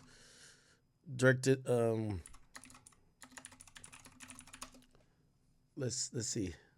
Welcome to Time Audio. Okay. Enjoy. This Rule 29A governs amicus filings during a court's initial consideration of a case on the merits. 2. When permitted, the United States or its officer or agency or estate may file an amicus curiae brief without the consent of the parties or leave of court. Any other amicus curiae. Okay, this is too. Here we go. We want to bring in now Miami or in Fort Pierce. President appointed the judge. This also happened in President Trump's case. Who will be overseeing this case, circuit. And that 3-judge panel of the 11th Circuit included 2 Trump appointees, which I mentioned just to say she was really outside the bounds of conservative legal thought in that ruling. So how much of a difference could she make?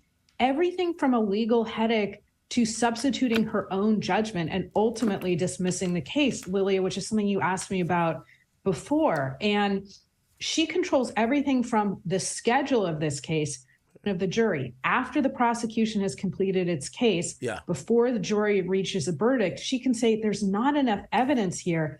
And if she makes that decision, it's not appealable. It's not reviewable. So that would be huge. I'm not saying that it's likely, but she has a lot of power. It matters. Okay, so, they're talking about another case, but Rule 29, which, we're getting to understand that is super standard now, that a defense team is usually going to say after the prosecutor rests his case, hey, wait, that's it? That's what you wasted all this time for and resources, and you got our guy on federal charges for this?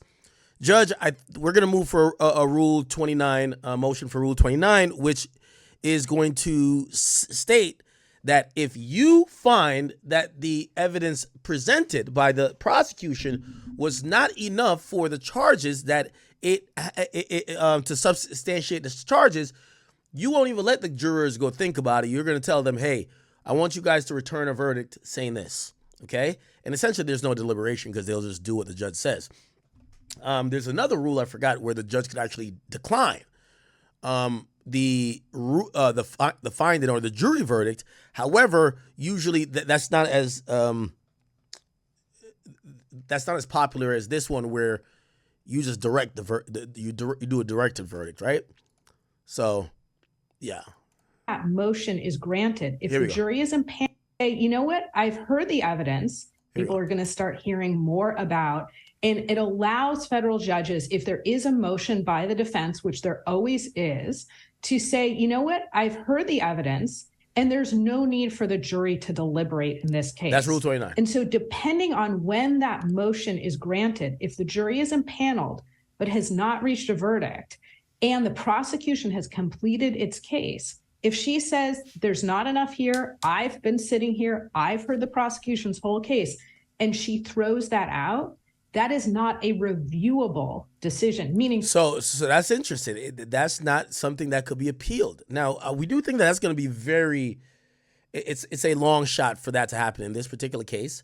I think that, even if you believe that Diddy is innocent or will get found innocent, they have tried to throw a lot of shit that they're hoping to stick to the wall. And I think it'll be enough that a jury should think about it rather than the judge saying, fuck that, you don't need to think about it. This shit is pretty much a dub, right?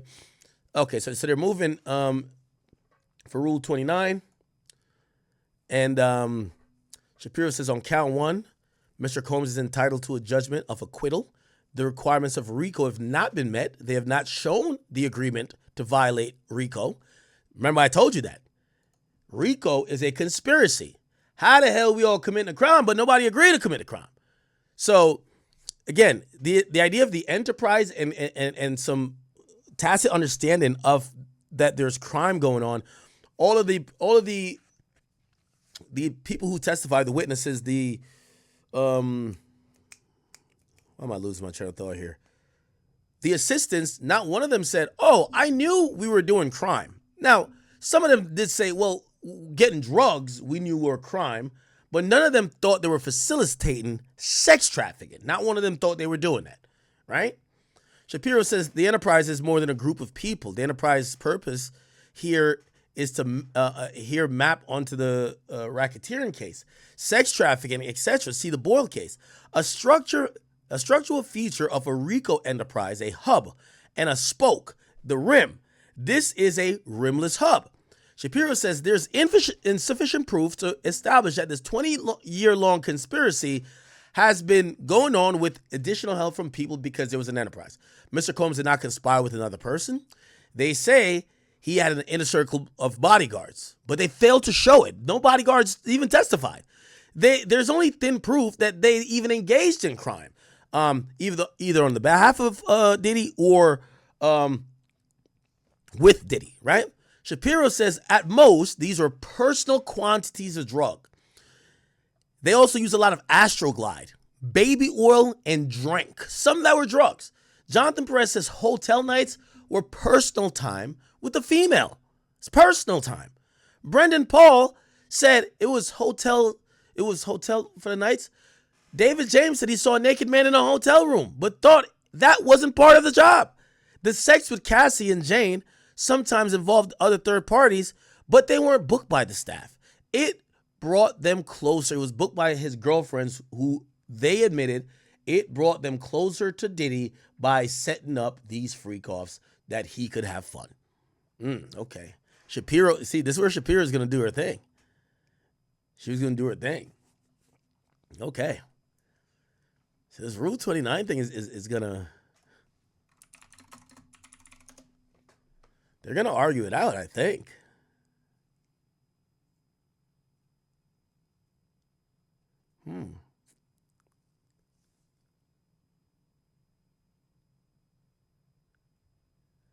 Let me see. I don't see anyone like that's kind of arguing about this Rule 29 thing.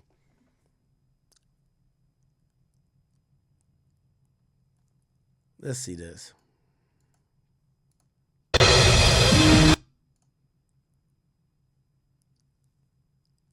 Tracks.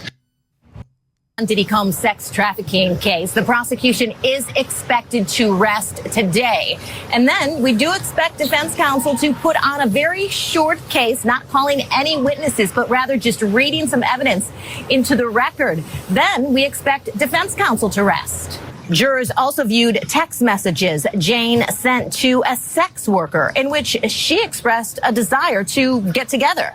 The last government witness will return to the stand today, Special Agent Cerciello. Cross will conclude and then redirect. He has been testifying about the accuracy of charts detailing dozens of sexual encounters involving Jane, Combs, and escorts. While he was on the stand, those sex videos were also played for the jury, and also jurors viewed texts that Sean Combs sent to his employees discussing flights for the escorts as well as hotel options. We also heard Sean's voice, audio messages he made to assistants like Christina Quorum and others were played for the jury, in which he is discussing those hotel nights. And Julie, talking about timing here on Wednesday, we expect that charge conference to take place. And then on Thursday, the closing arguments. Both sides have indicated that they expect to take 4 hours each. Proceedings get back underway at 9 a.m. Eastern. That's the latest from here in Lower Manhattan. Julie, we'll send it back to you.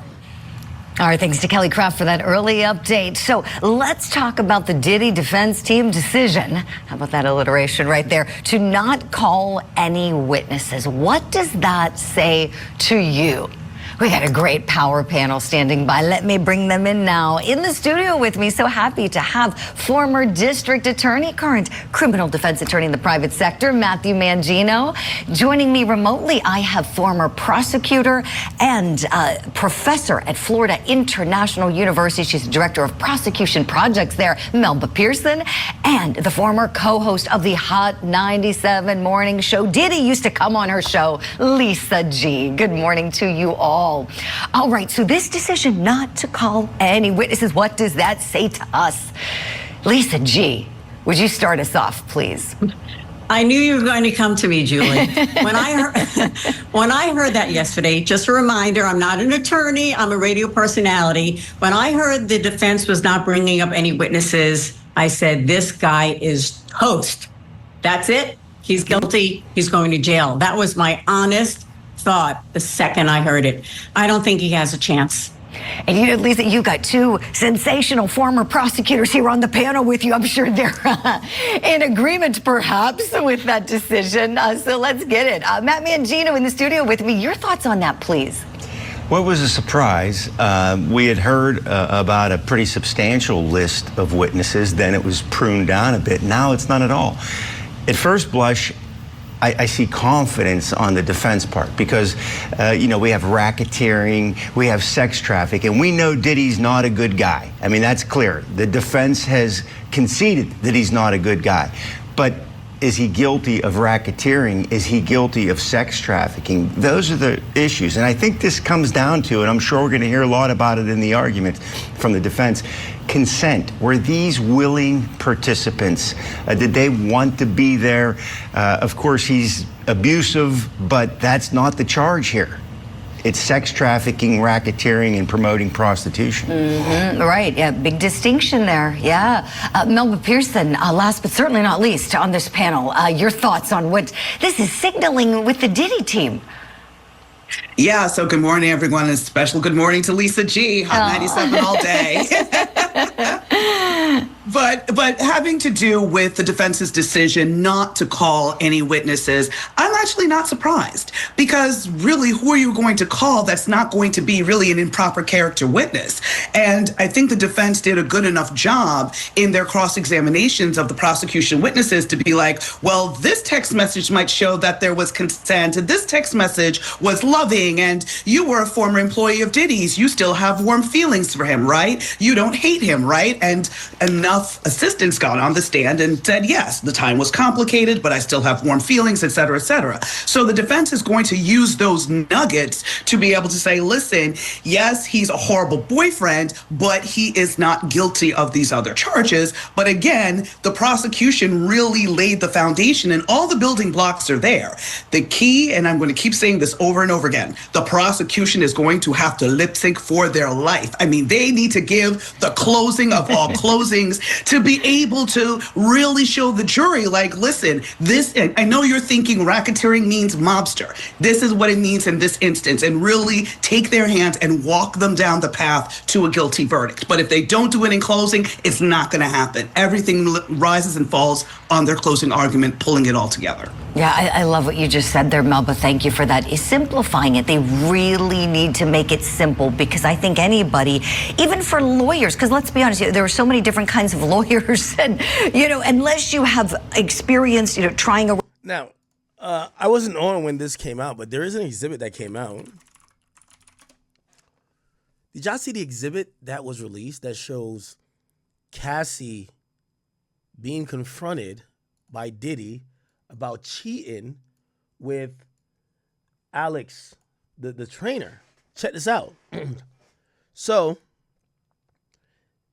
Diddy, she texts Diddy. She says, yo, I don't owe you shit. You owe me. Diddy says, deal with that, and we're done. Y'all ain't playing me. Remember, he just found out that the trainer's smashing his girl. And she says, and you ain't playing me. He says, we're about to have a big problem because all you do is harass me for shit that's wrong. Then he says, or she says, no, we will, no matter what. You've pushed me too far. So it looks like their relationship is devolving at this point. We can see the date on it. October 19, 2018. Looked like she's kind of low-key threatening Diddy, like, oh, I could go out and tell people what you've done to me if you don't let me move on with this guy, or if you don't forgive for me cheating on you with this guy, like we could both be messy. So I guess she's almost starting to realize. Remember, Diddy always used to be like, yo, I'm about to put out these videos against you. Look like Diddy's now confronting her, and she's saying, Diddy, I could go say some shit about you. Listen to what Diddy says. You already ran a scam on me with Kerry. You pushed me too far. I'm telling you to deal with it. Deal with it. We don't got a problem. But no, it will be dealt with today. Let me, you, and him get together, right? Diddy was always down for meetups, right? He said, I hired him to train you, not to hang out with you and for you to become his friend. Someone is giving my money back, and y'all could have each other. So Diddy, like, his demeanor is, oh, word, I hire him to train you for the freak-offs, and now that's your friend? All right, I need my money back. Now we get to find out how much money. It says, why did you have to do that with someone I was paying for? Anything more than that is disrespectful, and he disrespected me. Then I think he sends a broken heart emoji. He's basically saying, remember, Diddy's a cuck, but Diddy's like, yo, why you gotta fuck this guy? Right? Like, I'm paying for him. Then she says, blocked. And then he says, do you think that was right? She says, I just told you I didn't. So it's like she's admitting that she fucked the guy. But she's like, nah, like, yeah, I made mistakes, but you made mistakes too. We've been toxic. It's like when a relationship is really devolved. So she's admitting to some of the fucked up shit she does, but she's gaslighting too. She's like, well, yeah, I know that wasn't right, but think about all the shit you did that wasn't right, right? And she said, and you're wrong. I've been telling you, and now I'm done. And then Diddy says, I will handle with him. Are you going to give me my money back though? Right? Then here's another thing. She says, trust. Diddy says, what does that have to do with you fucking the trainer? Is that your justification? It's foul. You can't admit that. And I'm tired of you threatening me. So remember, it looks like she was threatening him at this point, like, yo, listen, I could go and tell everybody what you did to me now. What's poppin'? Because remember, Diddy used to threaten her with leaking the videos. He says, I need you to fix this. And you're the one with the threats. And I'm not releasing anything, meaning the videos. I ain't releasing anything. You're threatening me. And I'm letting you know it goes both ways. She says, well, hit him then. I ain't got nothing to do with it. So Cassie's wiping her hands clean with it, like, yo, all right, fuck it. You go hit up the trainer. You go get whatever you want. And then she says, done, right? And then Diddy says, how are you comparing her to a trainer I paid for. So it looked like she must have called Diddy. They're arguing, and Diddy probably threw some women in Diddy's face. Pause. Like, how you mad about another nigga when I just caught you with Gina? I just caught you with blah blah blah blah. You know how it is. So he's texting her. He's like, yo, how are you comparing her to a trainer that I paid for? And then she says, fucking Kerry's friend ass nigga. Fuck you. So she's trying to gaslight him like, nah, you can't get mad at me about no trainer. Like, you've been fucking all my friends. How you gonna fuck Kerry's friend? What the hell? So she's just like, it's one of those toxic joints, right? Diddy says, so now you want to hurt me because you fucked the trainer? All right, release the videos then too. Fuck it. Then she says, I didn't. Stop accusing me. Release what videos? You're a lunatic and I'm done. And no, I didn't pay for that bitch. I didn't pay that bitch for her services. But, so I guess she's saying, I know you're mad because you're saying you paid this guy to train me and we fucked. Okay, cool. I guess I didn't pay this other bitch that you fucked, but that's Kerry's friend, right? So I guess he fucked Kerry's friend. But I've had her back. I've had her blacklisted as a fake ass model. And then she says, like, beyond. Now, you have it at a point, everyone's going to know exactly who you are and what you've done if they don't already. So she's threatening Diddy again. So Diddy says, let him know that as a man, he needs to deal with that. I'll let him know. You have this shit real messy. I refuse to let a white boy that I paid to train you fuck you. You let everyone know that I fucked with Gina, and everyone will know you fucked with Alex. Then she says, I'm telling you, you're wrong. So she's kind of gaslighting him, like, looked like she was telling Diddy, like, yeah, we're friends, but like we ain't fucking. And Diddy could see through it, like, no, y'all fucked. And then Diddy says, why did you have to know that? Knowing I was paying for it. Damn, why? You could tell. That's hurt. That's hurt. That's hurt. That's hurt. That's hurt. He's hurt. He's hurt. Cassie then says, but I'll make sure that your lawyer receives pictures of my face and my body every time you beat me up. And then he says, I really advise that y'all address it. Please. Thank you. I want my money. I'm getting the invoices ready from Jamal. Then she says, I told you I didn't hook up with him in the house. I don't know what you're talking about. Seriously, you owe me my face when I almost lost it a few times. So if you don't want no problems, you can leave me alone. So Diddy's telling her, yo, all the money I paid for this guy to train you, I want back. I need that back immediately. You disrespected me. You fucking with a guy who's the help. I'm good. I'm not dealing with this. She's telling Diddy, I never fucked this guy in the crib. I never did that. So essentially, she's not really denying she fucked him. She's just saying it wasn't like on some disrespectful shit at the crib that you're paying for, right? Or while he's like working. So, but she's like, yo, if you don't leave me alone, I'm going to have to expose you too. Diddy says, whether it was at the house or his or at a hotel, I was still paying for him. Do you think that's right? So then he asked, so where did you hook up with him at? And then he continued to ask, he said, do you think that was right, that I was paying for the trainer that you were hooking up with wherever? And she says, you are so wrong. Then it continues. She sends a message. It says, another one bites the dust, Burning Man. And Diddy says, you wasn't paying for her, right? Which girl is this? Is this Cassie? Which girl is this? Or is this Gina? Might have been Gina, right? Yeah, I guess it's Gina. And Diddy's saying to her, you weren't paying for Gina. I was paying for this cat. And I want all my money back. You gonna let two cornballs play me? And how are you even comparing the two? I have this man, what? Deal with that. You can fuck whoever you want.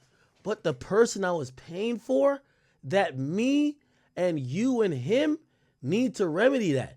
So let him know I will be in contact. And I think, and now he starts bringing in the parents into it.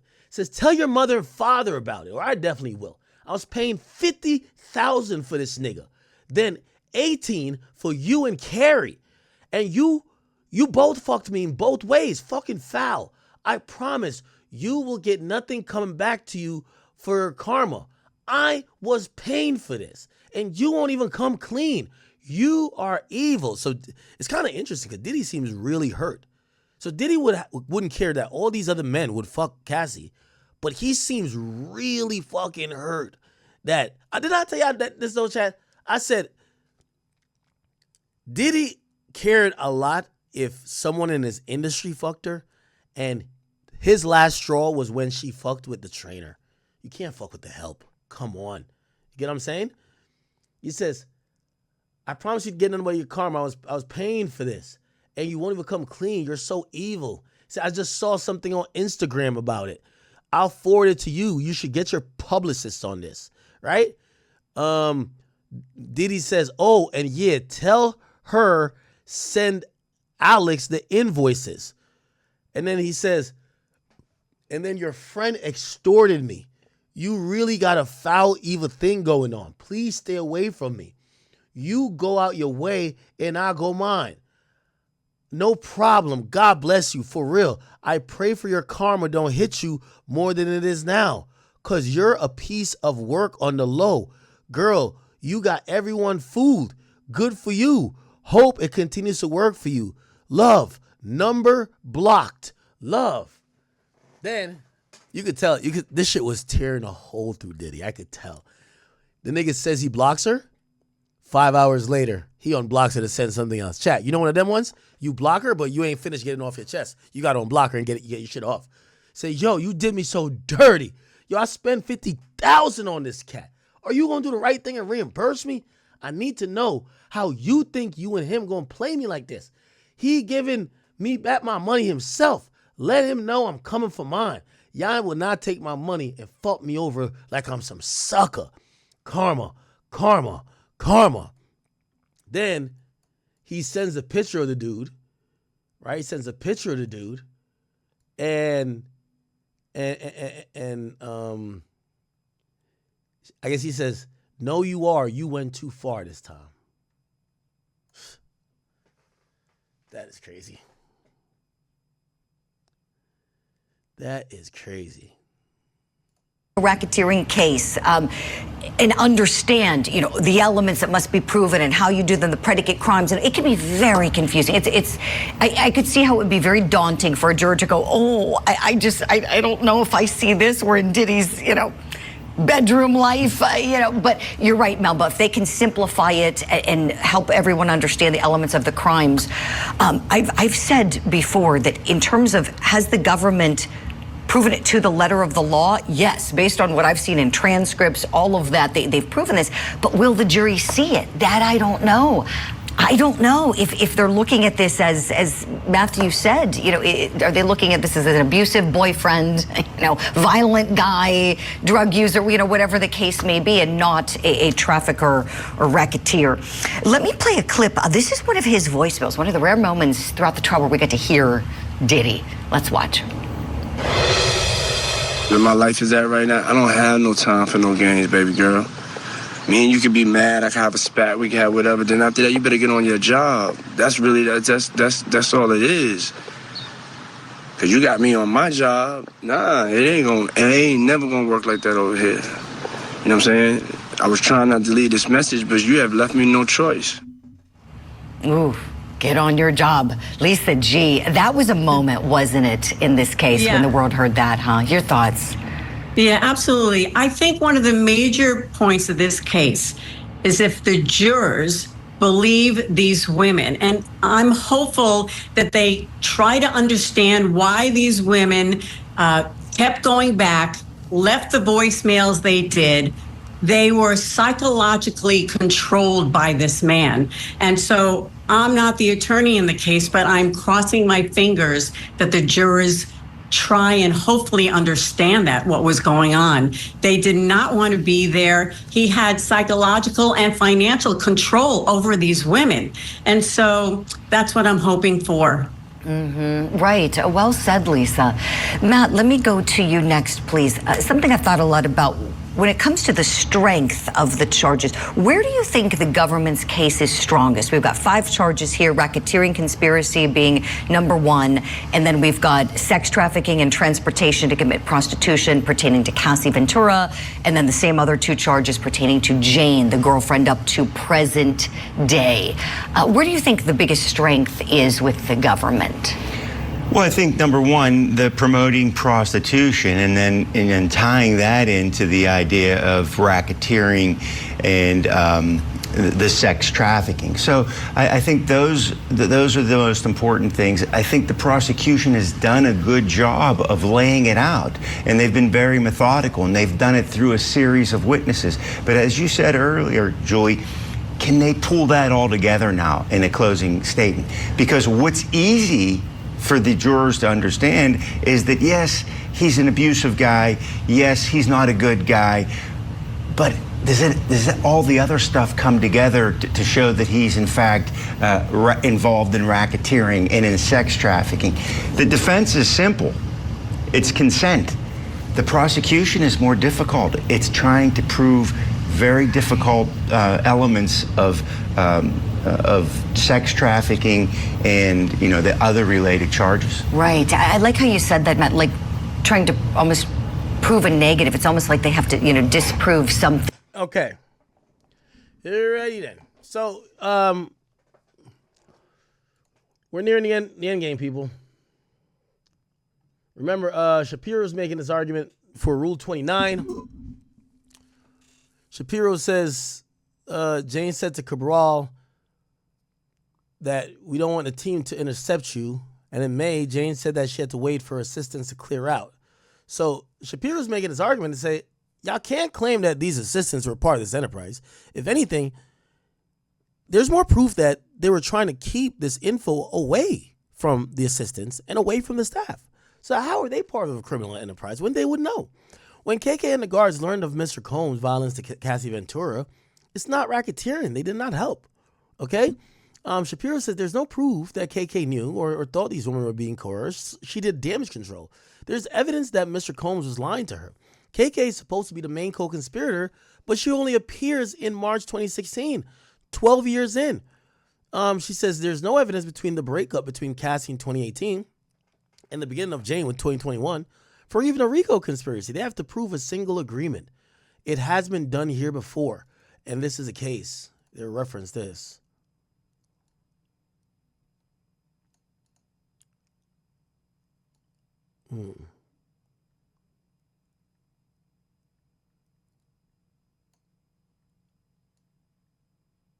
Oh. There's an acquittal of a RICO case based on some things. We're not going to get into that. Shapiro says even if the court denied this motion, Rule 29, some should not go to the jury under California law. The government had to show that the information was about to be given to law enforcement. Back in April, you found lack of probable cause. Mr. Combs was seeking to avoid negative publicity both for himself and Ventura. There was no police involvement whatsoever. The guard who testified said that Ms. Ventura did not want to report it. Ms. Ventura said the same thing, as did Kerry Morgan. Eddie Garcia said the money was for a video. Nothing more. Hold on. So Eddie said it was for a video, nothing more. Ms. Ventura appeared on FaceTime and said she had a movie coming out and didn't want this video coming out. The NDA permitted Garcia to report to law enforcement. So they're saying the NDA that he signed had nothing to do with him like reporting a crime. He could have still done that, which most NDAs don't prevent you from reporting a crime. Shapiro says on obstruction, they have to show intimidation or threats or hinder or delay. Citing Arthur Anderson versus U.S., there must be consciousness of wrongdoing. Here the incidents move or involve Mia and Jane. On Mia, there's actus reus.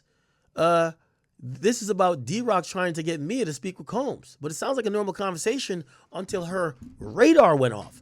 No threats were communicated. All D-Rock said was Puff wanted to talk to her. They wanted her to say something, okay? Her reactions could have not been foreseeable to D-Rock or Mr. Combs. She didn't even answer Mr. Combs' calls later that day. D-Rock didn't bring up no money. She did. She said she was out of dollars. D-Rock never acted on it. Shapiro then says, D-Rock said, if you don't want to, all good. The prosecutors characterized these as nice messages. There was no evidence D-Rock or Mr. Combs thought Mia felt threatened, so that's not witness tampering.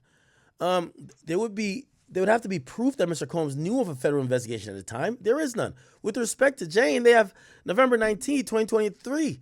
No threats. Mr. Combs said, this is when I need you to be here for me. So Diddy was telling Daphne, I need you to be here for me during this time. This is after the lawsuit. And they're saying none of that is a threat. None of that is trying to coerce a witness. At least at that point, they weren't even thinking of her like a victim or a witness. Interesting. Very, very interesting.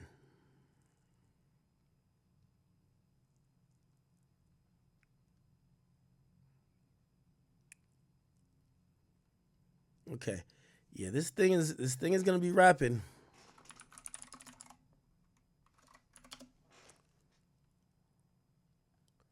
Did they even take a lunch today? I can't tell.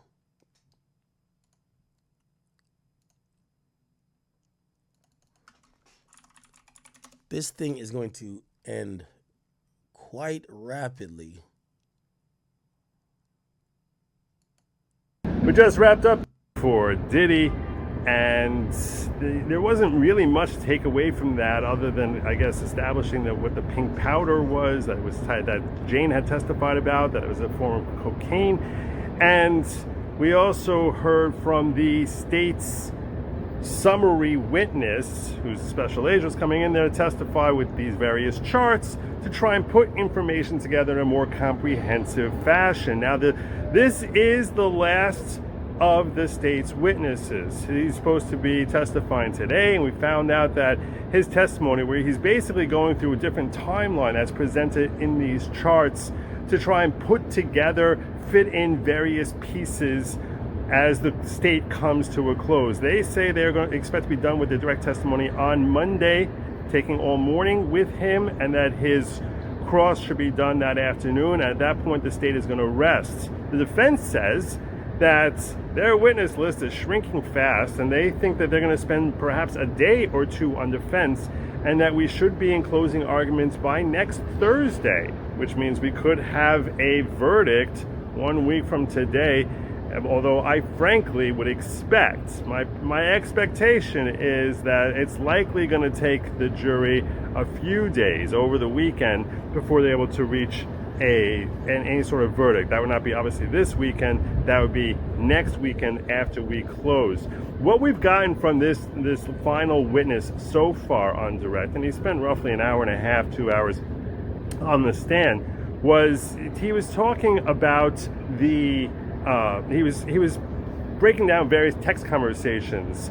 Primarily what we've seen so far to establish the fifth and final of the charges, which is the forensic evidence to establish that Diddy should be held liable for violating interstate transportation for the purposes of illegal sexual activity or prostitution, and that it relates to an incident where they flew in Cabral in early 24, and they provide flight information, text exchanges where Diddy is ordering from a service called Cowboys and Angels, and having arrangements for him to be flown in, text conversations between Diddy and the owner of Cowboys and Angels, a woman named Bridget, and conversations with Jane to ensure that she's going to be able to go, directing Cabral to the London hotel in Los Angeles, and that he covered the costs of the interstate flight, and that they were staying at the hotel. And the idea is to nail down the fifth and final charge. That charge for illegally transporting for the purposes of illegal sexual activity would have a maximum of 10 years. And that's what he's been testifying about so far. In addition, he's been bringing in various other conversations that I've had here and there. And I've spoken to a lot of people it's very boring testimony.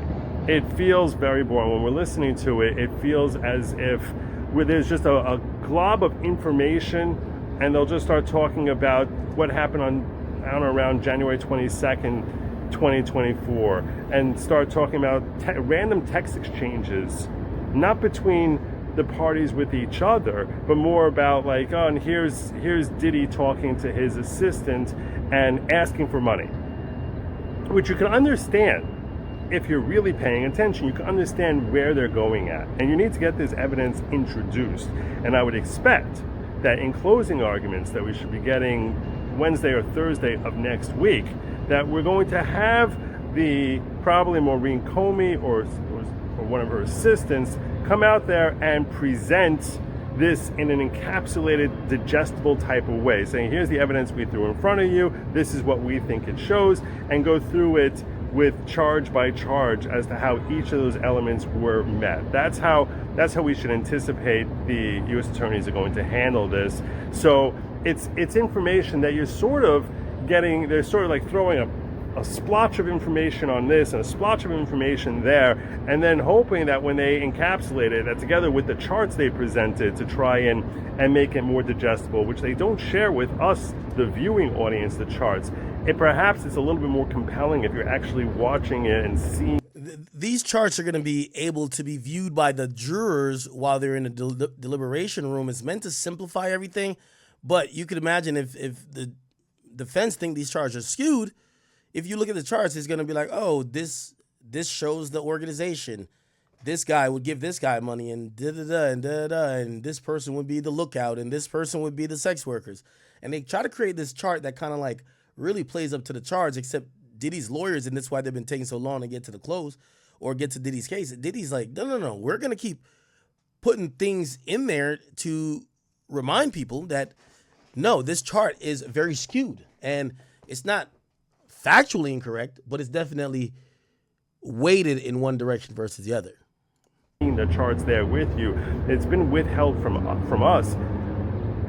So I can't really weigh in properly as to their effectiveness, because this is an area where the jury is likely going to be seeing things that we in the viewing audience will not see. So it could be more impactful on the jury than it is on those of us who are attending and sitting in the viewing room or in the gallery and are not privy to those same pieces of evidence.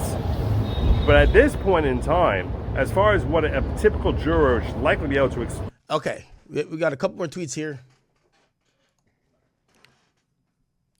So they're saying Diddy could have not interrupted or did witness tampering if he had no idea that there wasn't a federal investigation at that point on him, right? And Shapiro also says Mr. Combs was paying Jane's rent. There was nothing in the call about it, right? This is not corrupt persuasion. There's no federal nexus. They want to argue 159(1)D would be a constructive amendment to say, we'll say this at the charge conference. Shapiro also says, we think that the statute is unconstitutional. On force of labor, the statute was meant to enforce the 13th Amendment, right? It's used for domestic workers here legally or not, forced to work in squalid conditions. And I guess they're going to say not for people who are essentially sex workers. I think that's what they're going to say. Shapiro's earning her money right here, because what she's doing is, even if Diddy gets convicted, she's setting up a lot of grounds for appeal and a lot of issues that are going to have to be thought about. Like, for example, this could be a Supreme Court issue.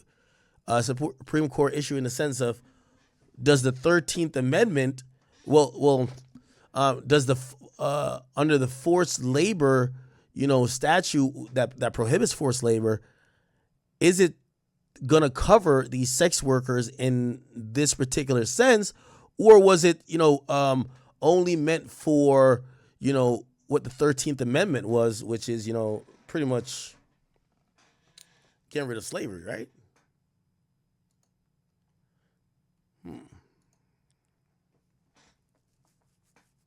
Shapiro says there are able-bodied U.S. citizens perfectly capable of leaving when they wanted to leave, they did. What the two were most afraid of losing was their job. With respect to Capricorn Clark, she continued to work to show she hadn't stolen anything. Remember, they did this whole thing of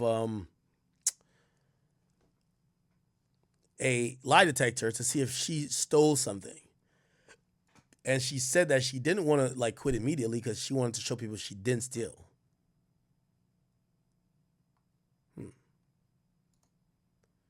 Interesting.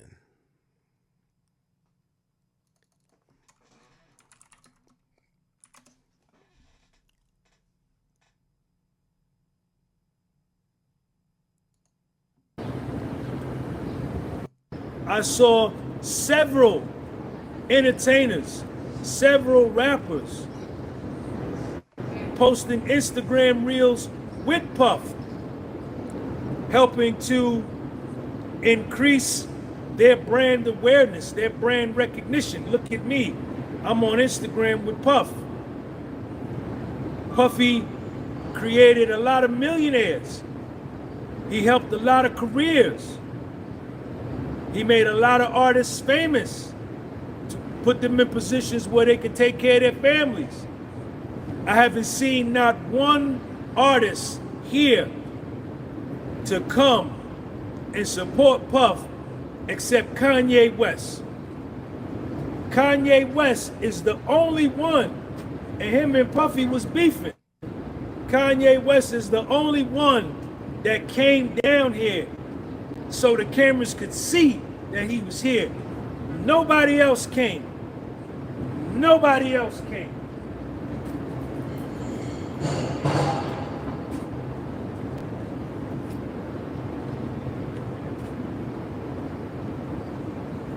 Nobody else came.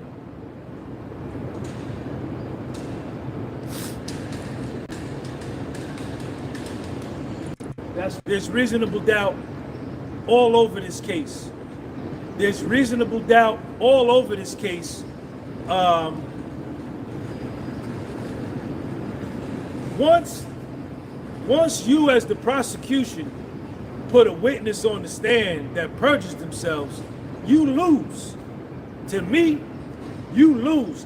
Ain't nothing else you can say. I don't believe nothing else you say for the rest of your life, because you knew that was perjury before that girl got on the stand and perjured herself. You knew that story wasn't factual, yet you did it anyway, because Puffy's defense team let you know that on that specific date, September 26, 2016, Puffy was on the East Coast, but you let that story be told anyway. To me, if I'm the juror, it's a wrap. It's over. Not guilty. Oh, Mia met with the government 24 times, and you suing Puffy for $10 million? It's a wrap. Not guilty. 27 times. Jane Doe, you met with prosecutors 24 times, and there's text messages of you having sex with Cabral and Antoine and Paul when Puffy ain't around, and you're saying that you were coerced. It's a wrap. Not guilty. Dawn Richard, you lied 13 times on the stand. You're suing Puffy for $6 million. You said Puffy hit her upside the head with the frying pan one time, didn't know he threw the frying pan against the wall. The third time, I didn't see it, I heard it.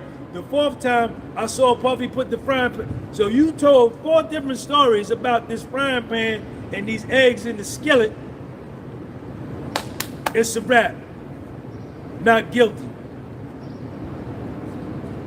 A case of this magnitude, I thought the prosecution had their shit together to the point to where it was gonna be no doubter. It was a no doubter. They had sufficient evidence to convict Puff. I was waiting for it. I came here and I'm sitting here every day like, it's gonna come today, it's gonna come today, it's gonna come today, and it never came. It never came. No evidence of Puffy being gay. No evidence of Puffy being with little people. None. None. Zero. Zero. Zero. Zero. But what evidence we do have, what we did see, is that none of the recording artists, none of the movie stars, none of the people that was down with Puff when times were good showed up for Puff when times got bad. They did not show up. That's a fact. Those are facts. Nobody came to help this man. No. I ain't gonna lie, Unc seem offended. Nobody. Nobody. The only people that are down here in support of Puff is Christian, Justin, his mother, his other son. I see them all the time. Nobody else came. Nobody else came. I helped so many people. When I caught my fair case, I helped niggas get tax refunds, didn't even have a W-2. I made them a tax refund. Here, man, take that $2,000. Take that $3,000. I helped hundreds of people get thousands of dollars. Do you think he's just pro Diddy, or if you listen to Unc's story, he seems like he's been through this system before. He's been incarcerated, and for him, I think he identifies with this idea of being railroaded, and maybe that's his angle more than he just loves Diddy. He's seen somebody persecuted, and he probably felt that was him before, right? I got one visit when I was in prison. I got one visit. My mother and little Sean. That was it. I bought cars for people. I paid car insurance for people. I paid rent for people. I bought clothes for people. I took people on trips. I paid for round trip tickets to the Caribbean. I gave people money. I paid for rent. I loaned people money. Everything. I got one visit. Damn, huh? One. Yes, I did. I ain't get but one. I didn't get but one visit. My mother and little Sean. That's it. The human being is a trash can. The human being ain't no good. The human being is a trash can. The human being is only there in your life to extract whatever they can for the moment for their own self-preservation. Once you are no more used to a human being, they bounce. They dip. They dip.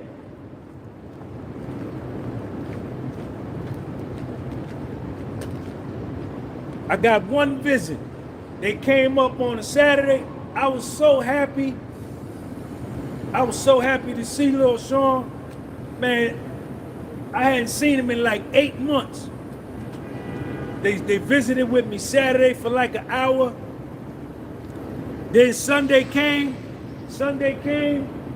and my mother said, we were sitting there, my mother said, she said, all right now, we're finna go.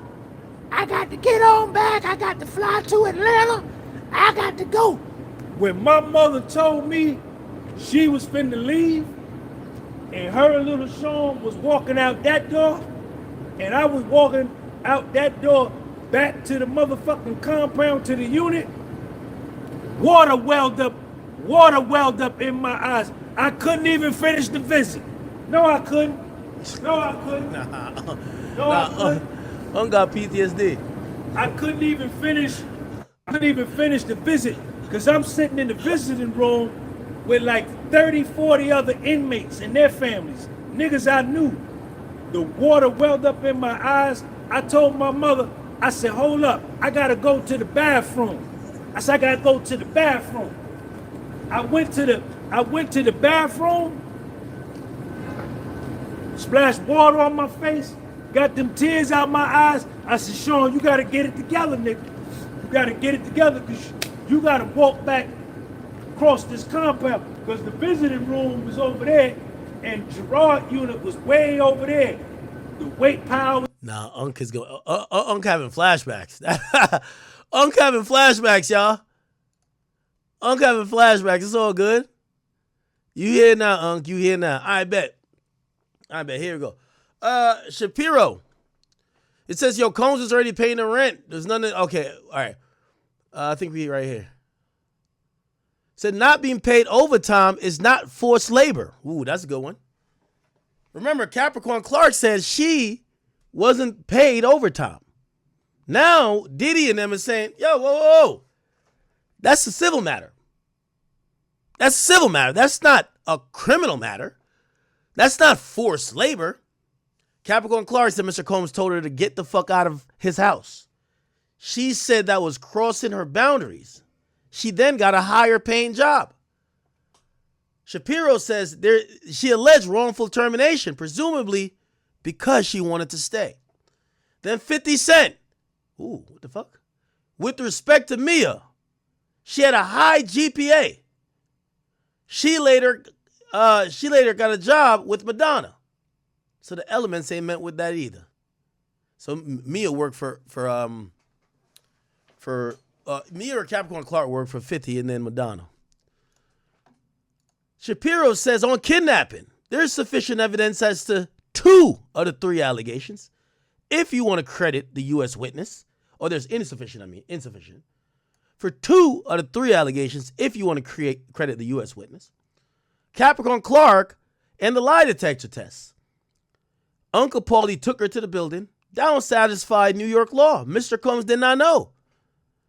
Shapiro says she went willingly every day. The other, Cassie at the London hotel, she says she was taken there and held there for 7 days. California law has 4 elements. It's not met here. Or arson for Kid Cudi car. There's no evidence Mr. Combs was involved. So they're laying it out to say, yo, they didn't prove nothing. Okay. Okay.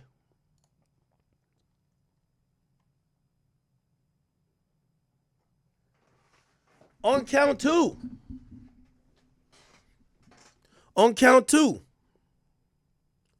Mr. Combs would have to know, and I'll focus on his mens rea. It's about what he understood. How could he understood? Cassie said she did the freak off to make him happy. She didn't communicate reluctance. Look at the text messages.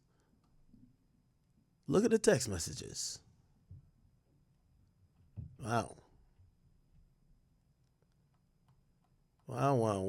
Yeah, this thread is all messed up right now. So they're trying to make this case to the government, or to the judge, to say all of the prosecutor has not met its burden of proof to even substantiate the allegations. This is why Rule 29 should come into effect. Why would we have the jury give a verdict on things that clearly aren't not substantiated? That's a problem. Okay, did my mom let my dog in? Every time my Pluto's around my mom, I'm like, hold on, let me go check. Give me a second. I think she let them in because it's super hot outside. Give me 1 second. I'm gonna just check on Pluto. I was right there, the handball court, you understand? Main line. And I said, man, you can't let these niggas see you crying, man. I said, man, you can't let these niggas see you crying. I went in the bathroom, wiped my face with some water, and went to the guard, to the CO. He searched me. He searched all in me and sent me back. I went back to the unit. I didn't even go back and see my mother and my son. I couldn't do it.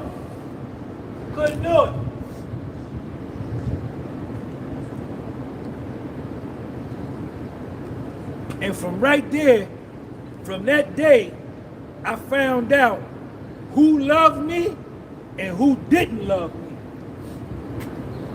My mother used to tell me all the time, you ain't gonna find your friends but 2 times. You ain't gonna find your friends but 2 times. My mother was from Georgia. My mother a country girl. I'm from up north. You ain't gonna find your friends but 2 times. When you sick and when you in trouble. Whoever come and see about you when you sick and you in trouble, them your friends. After that day, I was changed forever. I was changed forever. Because I knew who loved me and who didn't. And a whole bunch of motherfuckers used to tell me, when my money was tall, I had $1.2 million. My money was tall. I had tall dollars. I had tall dollars. I used to go to the airport. I look at the motherfucking flight thing and say, Sean, where you want to go? I'll pick somewhere I want to go and pay for the goddamn ticket with my American Express. No luggage, no clothes, fly somewhere. And when I got there, rent a car and go to the mall and buy me some drawers, socks, toothbrush, toothpaste, outfit, drive around, you know what I'm saying, hang out, stay a day or two. And then when I got ready to leave to fly back to Jersey, I would pack all the stuff that I bought in the mall and ship it back to me, FedEx, because I didn't want to carry no luggage in the airport. I wanted to be like this in the airport. I ship what I bought, I ship it back and fly back and get my stuff. My money was tall. My money was tall like that. When my money was tall, everybody, I love you, Sean. I love you, Sean. My man, yo, my nigga, what? But when my money got low, my money got short like this, my money got like that. All right, Monk is on today. When my money got low, nobody came. Nobody came. No, they didn't. Nah, Ung feelings is hurt. All right. We kind of got some more tweets here. We are going to transition to a couple more things. I know we haven't streamed for a minute, so it's all good. Let's see. All right. So then they said the Intercontinental night, the fight happened after. So the fight happened after a night of sex. There was no sex after the violence. The video appears to show that Mr. Combs, Mr. Combs, after he gets the phone call, he just sits in a chair, okay, in the elevator lobby, no mens rea, okay.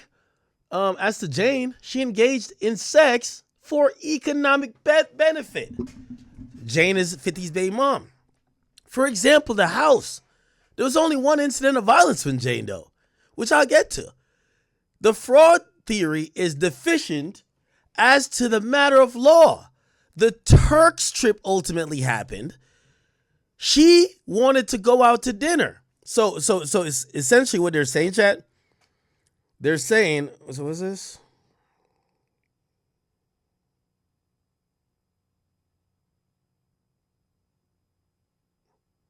Oh. So, okay. So what they're saying, chat, is, remember, sex trafficking is by either force, fraud, coercion. They said there was only one ass whipping she got. Only one. She kept doing freak offs for months. How the hell was she was doing this by force as if she was getting beat up habitually? Second thing is fraud. Fraud is saying, if you do this, you'll get this. Fake promises, fake money, finessing. Said, no, yo, she said she was doing an all-star freak off. But really, she wanted the Turks trip. She wanted to go to Turks. You know these bitches want to go to Turks. Word to Rod Wave. Diddy basically admits, or his team admits, ultimately they did go to Turks. Not when she wanted, but they went to Turks. So Diddy telling her, we gonna go to Turks, they made it to Turks. Maybe not on her time, but they made it to Turks. Now they told my dinner. They probably gonna have the same type of shit. Yo, we went out to dinner, just not the night she wanted to. Let's see. I usually drink black coffee. I'm drinking this BS today. I actually have black coffee upstairs. Fuck is this? Okay.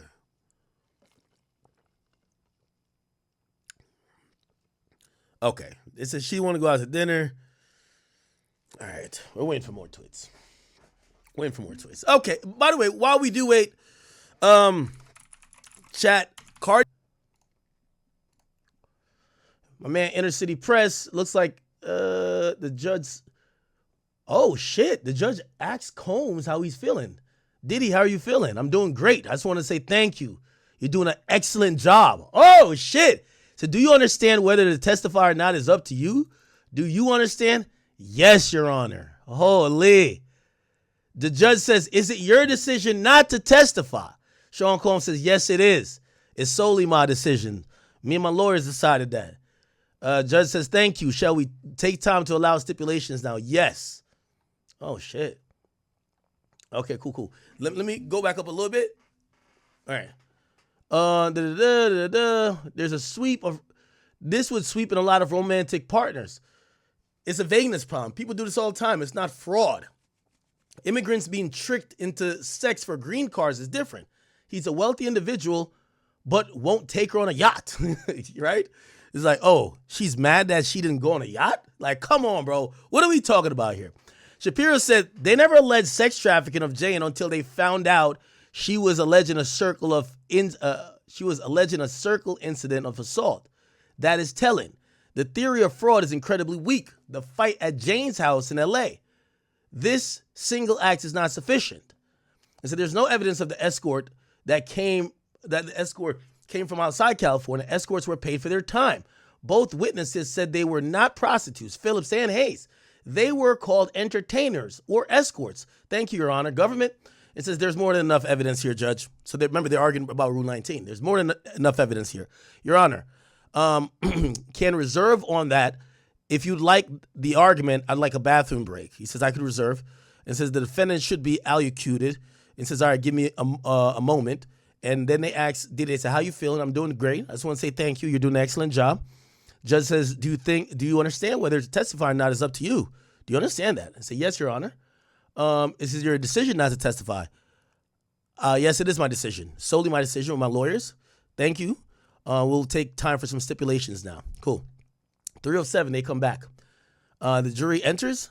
The judge says, now the defense case. Combs says, we're just going to enter into evidence the stipulation about the devices provided to the government by Cassie Ventura. Mr. McLeod, okay? DX 1402. Can you highlight row 5?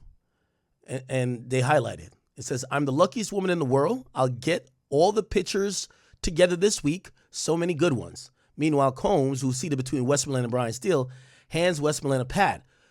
Combs' lawyer says, local user, I owe you a good night. If you want to call someone, so I guess this is Cassie saying, or maybe Jane, saying, I owe you a good night. If you want to call someone, I need to treat my pop better. Okay, so that's definitely Cassie. I promise I will be better. If I don't, you can leave, but that won't happen. They said, Cassie says, I love you and thank you for always trying with me. I'll be a woman, not a child. I'm leaving that in 2012. Now pull up 1402, row 66, February 14 to 16. From Violet to Cassandra Ventura. It says teamwork makes the dream work, okay? Another thing that it says, it's a photo of flowers in a hotel room. The lawyer says, Combs, right, you think you can freak off without getting high? Cassie says, yes, smiley face. Now 1136R, blow up the first couple of bubbles. Cassie writes, send me a dick pic. Combs, the lawyer says, Ms. Ventura writes, I just bought baby oil at the store because I couldn't help myself. Then, I'm proud of us. We've been together for a long time. Baby, you do make me happy. I looked at my bracelet and it made me smile. Okay? All right, so they're just going to read these into evidence, right? I see someone here says that they're showing private texts and sexual messages as if they cancel out the abuse. That's not what they're showing it. So, but coercion doesn't always look like fear. And Cassie explained how she would comply out of fear during her testimony. This person is saying coercion oftentimes Well, looks like trying to please someone who's in control of your life. These aren't gotcha texts. They're proof of the trap. This is a juror of New Yorkers. I believe they could see through the smoke. We will see. We will see, people. No, they didn't. No, they didn't. Yes, they did. Yes, they did. Listen to this. He said undercover agents are going to come in your office dressed up as your clients. Ain't none of us no good. The first law of nature is self-preservation, and the human being is going to do what they need to do to preserve themselves. Hold up, I got to go get my stuff over there. What's on top of? Go to the courthouse. Eb Sell, who that right there? Alabama in the building. Man, you got to tell people what you do. Like my man here with the camera. I gave him business cards, and I would tell myself, okay. I do not. All right. We're trying to, let me see, Lauren Conlon. Okay, so Diddy, in fact, is not taking a stand. We know that as a fact now. He's said this on the record. They're going to read a few things into evidence, and I don't know if they're going to have enough time, but it appears that that's going to wrap up tomorrow. So they're going to wrap up top of tomorrow, and then they're going to more likely gonna start doing closing statements, right, on Thursday. It is they're gonna argue with jury instructions, then they're gonna do closing statements. Today, they did finish the direct testimony of their last witness, Special Agent Joseph Cerciello, but we still have to get to the cross-examination this afternoon, and then most likely a redirect, which will be tomorrow morning. And the judge said that by Wednesday, we should be doing the jury charges and closing arguments should be Thursday. The defense really believes that on Tuesday, they will start their case in chief and they will finish it. So that was really interesting. And it sounds like what they're going to do is instead of calling all these witnesses, they're actually going to be putting evidence up for everybody to view, text messages, emails, etc. And they also want to isolate witness testimony, government witness testimony that was inconsistent with what these witnesses had previously told the government before they got on the stand. And they're going to be doing this via stipulation, and they're actually working a bit with the government on this to streamline the process. So I thought that was pretty interesting. And also, the verdict sheets. Both the defense and the government submitted their verdict sheets. I actually tweeted this out at Conlon_Lauren if you want to view them. But basically, there was a really big difference on the way they wanted to present the RICO. The defense wanted the jury to write in the predicates that they felt like Diddy was guilty of if they felt like he was guilty. And the judge is like, no, this is really just asking for a disaster if you want the jury to kind of write all this in. Meanwhile, the government had a novel of what they should check off. So the judge was like, okay, let's just meet in between here. So that is the plan. And also, Alexandra Shapiro requested that the not guilty was on the left side versus the right side. Okay, so we'll see if we follow that schedule. Who knows? We'll wait and see. But let's just get to Joseph Cerciello. His testimony, I mean, again, I had said this last week. We are in the Jane era. We are recapping and summarizing all of that. So a lot of the stuff we had heard before. But I will say we heard a lot of different female names, really showing us how much Diddy just appeared to be juggling a few women. We even saw a text from Gina. We had never seen a text from Gina before. But first and foremost, the jury saw sexual encounters or explicit videos. There were over 50 videos, but they only saw about 14 clips. And the special agent testified that he recognized Diddy, Cabral, and Jane in most of these videos, or they were the ones that he knew them and he recognized them, but that doesn't mean they were the only ones in the videos. Now the jury, they didn't react like they did before. They were, again, very stoic.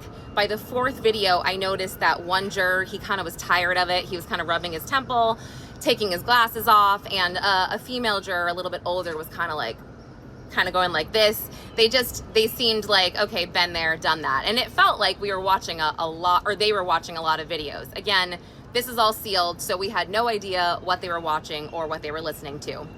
Also, there was a text exchange between Diddy and KK mentioning someone named, it was a name Annika. I had never heard that before. And KK had texted him twice saying that your nightstand has plan B in it. That felt like it was really important for her to say. We also got some context into something from September of 2023. This was a time when Jane was supposed to go to New York, but she heard Diddy on a podcast bragging about how much sex he had with another woman on this trip, and it was for 48 hours and they did it the whole time. And so Jane's texting him like, I'm not coming, sorry, you're out there bragging and I'm over here doing the dirty work inside these hotel rooms for you while you go on vacations with other women and I feel disrespected, whatever. Well, we heard from Jane on the stand that, he called her and he kind of convinced her that we don't have to do this, just come to New York, we'll go shopping, we'll go to dinner, it'll be romantic, etc. Well, then we see the text messages from Jane and Diddy after coordinating the trip, and Diddy telling KK, hey, don't worry, it's cool, Jane's coming. Well, at the very same time, concurrently, when Diddy hangs up with Jane, he texts Paul Arthur, the quote entertainer, and says, hey, are you free? Or are you in New York? Paul's not free. And then he immediately goes and texts Bridget from Cowboys for Angels about somebody. So this to me was the government trying to point out the fraud aspect. Jane was told one thing and he was already doing the opposite after he told her that wasn't going to happen. And also, just a little tidbit, Diddy was arguing about Bridget, about the price of some of her guys, and I guess he shortchanged her for one of the men, and she pointed that out, and he was like, look, he couldn't even perform. And she was like, whoa, whoa, whoa, you are paying for time and companionship, so please, she was kind of like, don't say that. And Diddy's like, okay, no problem, whatever, and he paid the rest. What else? It seems like Diddy really liked Paul Arthur. Things that he would text him seemed a little bit more personal than the other regular escorts. He even said something like, I wish you were here, bro, or something like that. And he also said at one point that Paul could go chill at his house when he wasn't there, which I was like, oh, okay. What else? There was a lot of texts from assistants needing money or cash for Diddy to bring to the hotel room. And there was also talk of drugs between Diddy. Sorry, just yelling. Talk of drugs between Diddy and an assistant. We even saw a photo of a couple pink pills and blue pills, 3 pills each in this photo. And then we also saw what he has in his IV cocktail after a hotel night or debauchery, which is like calcium, magnesium, B12, sometimes Benadryl, vitamin C. And then we saw a coordinating hotel thing with someone named Chelsea with these assistants. We might have heard Chelsea before. I have to go back and look at my notes, but I was like, yeah, Chelsea was mentioned as one of the girls, but we couldn't find who she is. That's one of Diddy's newer girls, but we couldn't find who Chelsea was. Let me go look through his following. So Chelsea's one of his girlfriends. Diddy.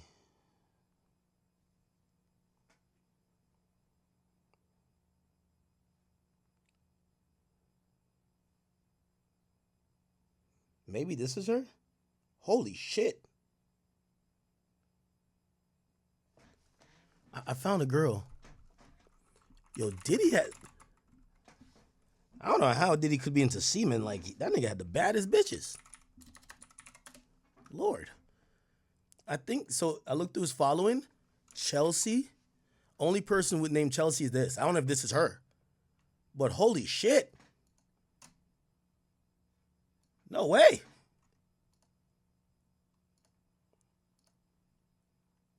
Y'all think it's her? It's her, right? Nah, Diddy really had him, though.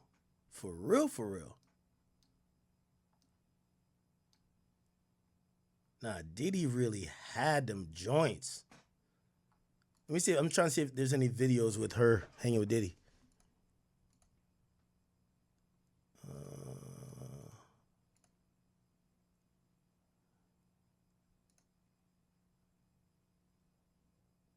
This her?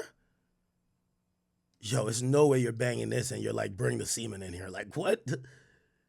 What?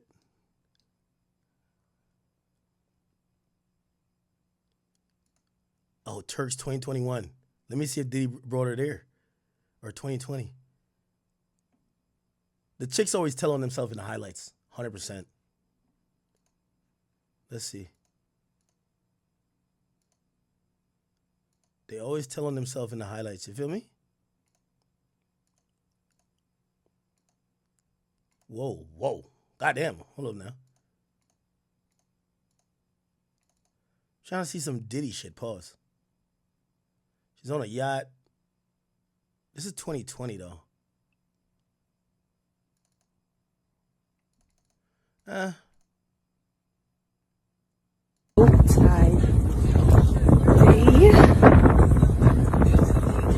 The thing with females, they'll post a whole fucking trip and you don't know who the fuck paid for anything. Like, look at this. You have no idea who paid for it. Damn, this is fire.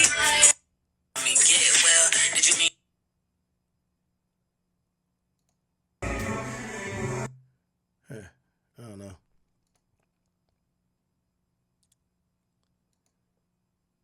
She had another Turks, 2021. That's when Diddy was getting active, too.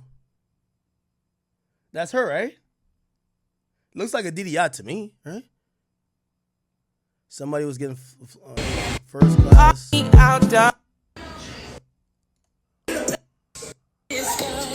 hit what it cost me. Hey, what? You hit the spot. Tastes like. I don't know.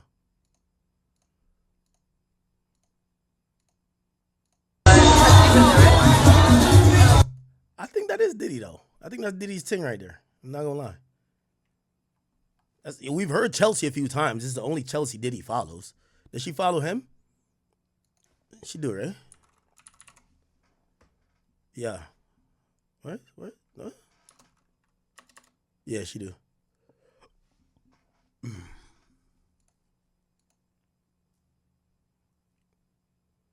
I could tell this is an OnlyFans link. A little OF demon. Okay, let's get off of this page.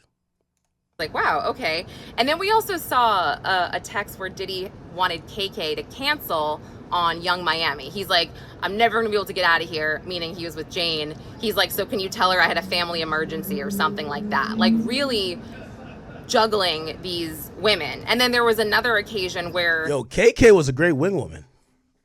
Yo, can you tell this bitch Young Miami I gotta go? Yo, you know one of them ones? Like, you gotta just make up an excuse. It's dope when you could get your chief of staff to do that. That's not sex trafficking. That's called W wing woman. Yeah, that's not sex trafficking to me. That's a W wing woman. Yo, make up an excuse. By the way, girls have that too. Like, y'all, any chat queens ever linked a dude and you're like, oh, hell nah. And you realizing this ain't going too well, y'all might be at dinner or something and be like, I gotta dip. You have your girl call you. Niggas, we be having our homies call us. Yo, we gotta go. Peace out. We gotta go. Yo, you ain't hear what happened to so-and-so? He just crashed. What? KK said, hey, KT can't be in VIP. This was during one of Diddy's performances because Jane is here and the VIP section is too small. KT? Who's KT? KT. Who's KT? Who's KT? These women. And then there was another occasion where KK said, hey, KT can't be in VIP. This was during one of Diddy's performances because Jane is here and the VIP section is too small. I took KT to be maybe Young Miami, Carisha. I'm not sure. Also, we heard audio messages from Diddy to KK saying he was out of baby oil, and he kind of laughed about it. Like, I can't believe I'm looking for baby oil. And he also asked her for Cialis, and KK said, hey, we dropped off 8 bottles of baby oil, 8 bottles of... Yo, KK was the truth. KK was the truth. She was keeping her boss right. Baby oil on deck. Astroglide on deck. Cialis on deck. Yo, bro, remember we got the Plan B in the nightstand. Yo, KK's lit. Yo, oh, you need to get out of there? Hold on, I'm gonna call you and just act like we have an emergency. You have to go immediately. Astroglide. What else?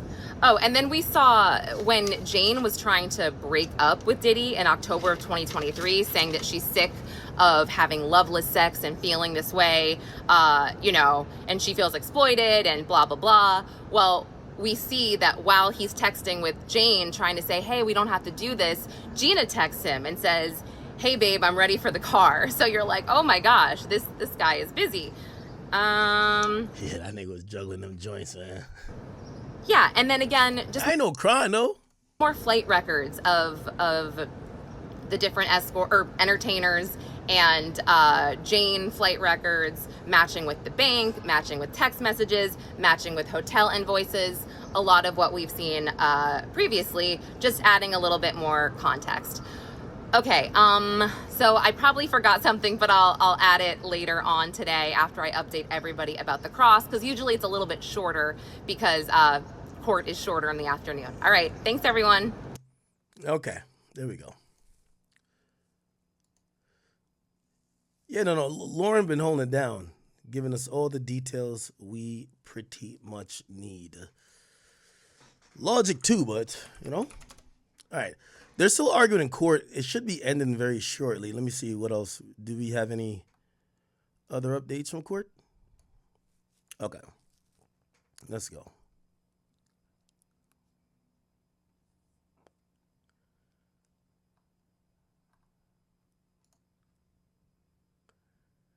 All right. Ms. Ventura said, I just bought baby oil at the store. I couldn't help myself. Cassie writes, you're my best friend.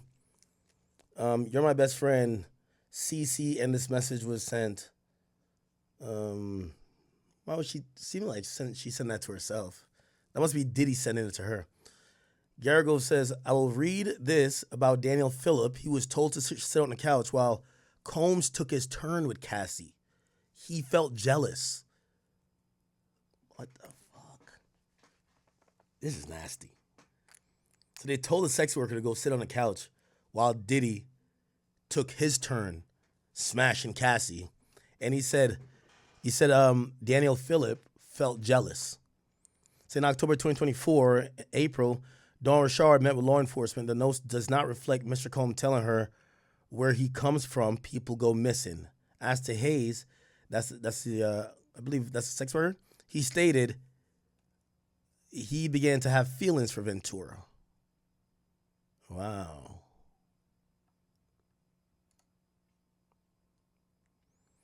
Garrigo says, as to Capricorn Clark, notes from first of her 11 interviews with law enforcement, she didn't mention a call made near Kid Cudi's car in L.A. Garrigo says the first of Mia's interview does not indicate Combs initiated sex with Mia. Bungalan did not say Combs told her I could kill you at a photo shoot. 3228 was not admitted. It was 3288. We may have more. The defense rests. Oh, wow. They rest. The government does not intend to present a rebuttal case. The judge says, jurors, you do not need to come in tomorrow. You'll come in on Thursday. So there's no court. Well, there is court tomorrow, but because they're not going to hear anything in open court, this is all going to be about jury instructions. This is going to be about things of the procedure and rules of how the jury is going to hear the case and rule on the case. So they'll come back on Thursday, but there is court tomorrow. All rise, the jurors file out. They said have parties discuss logistics for Thursday. Comey says we should both go to 5 p.m., both Thursday and Friday. Okay? Agreed. What? we should go to 5 p.m. Thursday and Friday. So that means that they're saying 8 hours each. I thought it was 4 hours. Wow. Potentially 8 hours for a what do you call it again? 8 hours for, that's if they start at 9. They might just start in the afternoon, you know? They might give the jury a break and start in the afternoon, 1 to 5. Maybe that's what it is. Start 1 to 5. We'll see. But they're saying that closing arguments from both sides, they're expecting to go to 5. It should be over on Friday, which if they're saying that we're going to go till Friday, they're now saying that deliberation won't start till Monday, right? Now remember, next week, Monday, Tuesday, and Wednesday are the only days that court is. There's July 4th, which is obviously Independence Day, and July 3rd, which court won't be on that day either. So they have the 31st, the 1st, and the 2nd, or the 30th, 1st, and 2nd. And that's going to be Monday, Tuesday, and Wednesday. Judge says, when will I have the charges back? Shapiro says, may we have a moment? Yes. It says, let me withdraw a non-existent exhibit so no one finds it one day. We have put a demonstrative 1512 to be unsealed and said they will be unsealed. So we do not expect that the jurors will be beginning deliberating until Monday. There's going to be a lot of argument and then your instructions. So that's fair. We'll submit the charge by 7:30. So that works until 10 a.m. See, I'm calling the audible. Tomorrow it will be noon, the charge conference. And so I hope we don't have to object during the defense submission. And said, we don't think it's appropriate for Mr. Agnifilo to bring up current events or use of U.S. resources. Agnifilo says, fine. They adjourn. Okay. So deliberation is set for Monday. The defense already rested his case. There's no rebuttal case. They're going to do a bunch of arguing about jury instructions. They're going to come back with the final charges that are going to be voted on. They're working on the jury verdict sheet. And all of that is going to get determined about what exhibits could be looked at. And all that will be determined tomorrow, which is Wednesday. Closing arguments Thursday and Friday. I got to imagine those are half days. There's no way they're going for 8 hours doing closing arguments for both sides. And then Monday, we will see how it goes, and we'll see if we get a verdict in 3 days. So if we potentially might get a verdict in 3 days, right before July 4th, and the verdict is going to be bananas, if you ask me, right? So remember, if they don't get a verdict on the 3rd, they'll probably call it at midday, honestly. They're going to be like, are you guys close? If you guys aren't close, we'll just come back after the 4th. Now, I always, I'm a little bit sketchy when it comes to a jury having to give a verdict right before a national holiday. People care about their time more than people's lives. And if they had plans for July 4th, they might just be like, fuck it. You know what? I'm tired of arguing in this room with these people. I don't want to come back to this room again. I've been sitting for this case for 2 months now. I'm just going to change my vote if they were saying not guilty and then everybody else is saying guilty, rather than sit and fight and really trying to convince people and, whatever, and even potentially get to a hung jury. They just say, fuck it, all right, just do the vote again. I'll vote your way.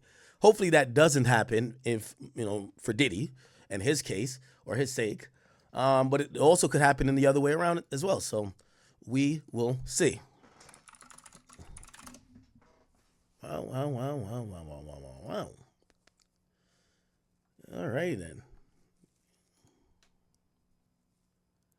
So tomorrow is going to be it. Next, everything that's going on. So, defense is already this trial. Yeah, court has kind of very impactful closing argument. So I'm between her or Brian Steele because he brings the funk, right? Like he comes and he brings the style, he brings the swagger, he's entertaining and all of that. And you're obviously going to want your best person out there doing this closing arguments because again, we all know this case is going to rise and fall on closing arguments. So I'm somewhere between the two of them.